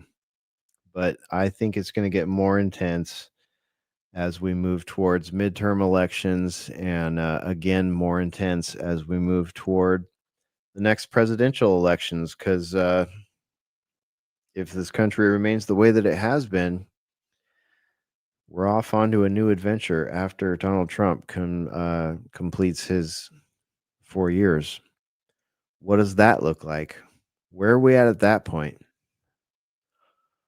Where are we with the chaos in a post-Charlie America? Isn't it amazing? Isn't it absolutely amazing that a political influencer could cause a show like The Boiler Room to come up with a title like this, a post-Charlie America? We aren't people that watched a lot of Charlie Kirk here in The Boiler Room. We aren't, it's just like a lot of people didn't even know who this guy was until the other day, until a week ago. But it is what it is. They want to make a martyr out of him, apparently. They want to leave us with so many question marks about what we've seen in the last 8 days that we give up or we commit. And that's the most dangerous one, I would say. committing to one of the narratives that we have right now, why would anyone commit to one of the narratives that we have? It doesn't even make sense. The timeline doesn't make sense. The W5 doesn't make sense. The who, what, when, where, why. And if things were proper, right? Like if we were the country we thought we were, we could all just mourn this murder, accept that it happened, wait for the legal system to adjudicate everything, and then have open disclosure, right? Once that's all done, about what happened, about the autopsy, about the bullet, about the evidence, about the known associates, all that. You shouldn't have to worry about that, right? You should not have to worry that because you have come to the conclusion that you've been lied to over and over and over again. Oftentimes, the motivation for those lies to start wars and mass violence on your tax dollars, by the way, that you don't believe this. And you shouldn't have to worry that you're going to lose friends over not believing it, or that you'll be called cold and callous for not believing it. And when I say it, I'm not trying to say Charlie Kirk is still alive. All I'm trying to say is you can't disparage people, and you can't cancel people, and you can't remove people's passports for asking the questions. Wait a minute. All these questions. What about this country? What about this person? What about that person? What about this scenario? What about the things that people that knew him are saying? What about the oddities coming from Kash Patel, from Governor Cox, from Donald Trump, from Netanyahu? None of these things should get you canceled. None of these things should get you uninvited from the Thanksgiving table. None of these things at this point, in a post-truth, post-Smith-Munt Act era, should hamper you at all. We still don't know what happened with JFK. Although I will note, there was a magic bullet involved there. Right? The JFK magic bullet. It does U-turns. It does crazy stuff. If Charlie Kirk's murder ends up like JFK and is never disclosed actually what happened, we could be 30 years from now talking about the magic bullet theory, the second shooter theory, the Trantifa theory, the MAGA theory, the Israel theory, the CIA theory. Holy shit, you guys. Holy shit. I didn't even play the movie magic clips that go along with this. I'll link them on tonight's show page. If you're so black-pilled that you think maybe this guy's still alive and maybe this was fake and a setup, we got you. We'll give you a couple reference links. If you think that's bullshit, we got you. We'll give you a couple reference links. If you are sure this had to do with Netanyahu and Israel and Charlie's refusal to play their tune, we got you. We're going to put as many reference links as we can in the show page, which will be available at alternatecurrentradio.com. And I want you to decide for yourselves. But I caution you, deciding based on what we have right now, and it's hard. It's really difficult. The zone has been flooded with identity politics. The zone has been flooded with conspiracy candy. The zone has been flooded with actual information. The zone has been flooded with the narratives of the mass media cartel, the FBI, the CIA, and then there's all the podcasters. I can't cast too much shade because here I am, one of them. But I watched those that actually knew him. And I just think, wow, what a shame it is that if he really is dead, that he's not here to see this. This is absolutely jaw-dropping. To see, and ultimately what I'm talking about seeing is the complete polarization, fracturization, and atomization of those that fought so hard to defeat the perceived perils of the left under Joe Biden, under the COVIDian regime, that whole period of time. I interviewed people very close to Trump when I worked at TNT. Navarro, Manafort, Trump's PR woman, many others. And there was this confluence between 2022 and 2024 of voices from the independent alternative media and those from the GOP, the classic GOP.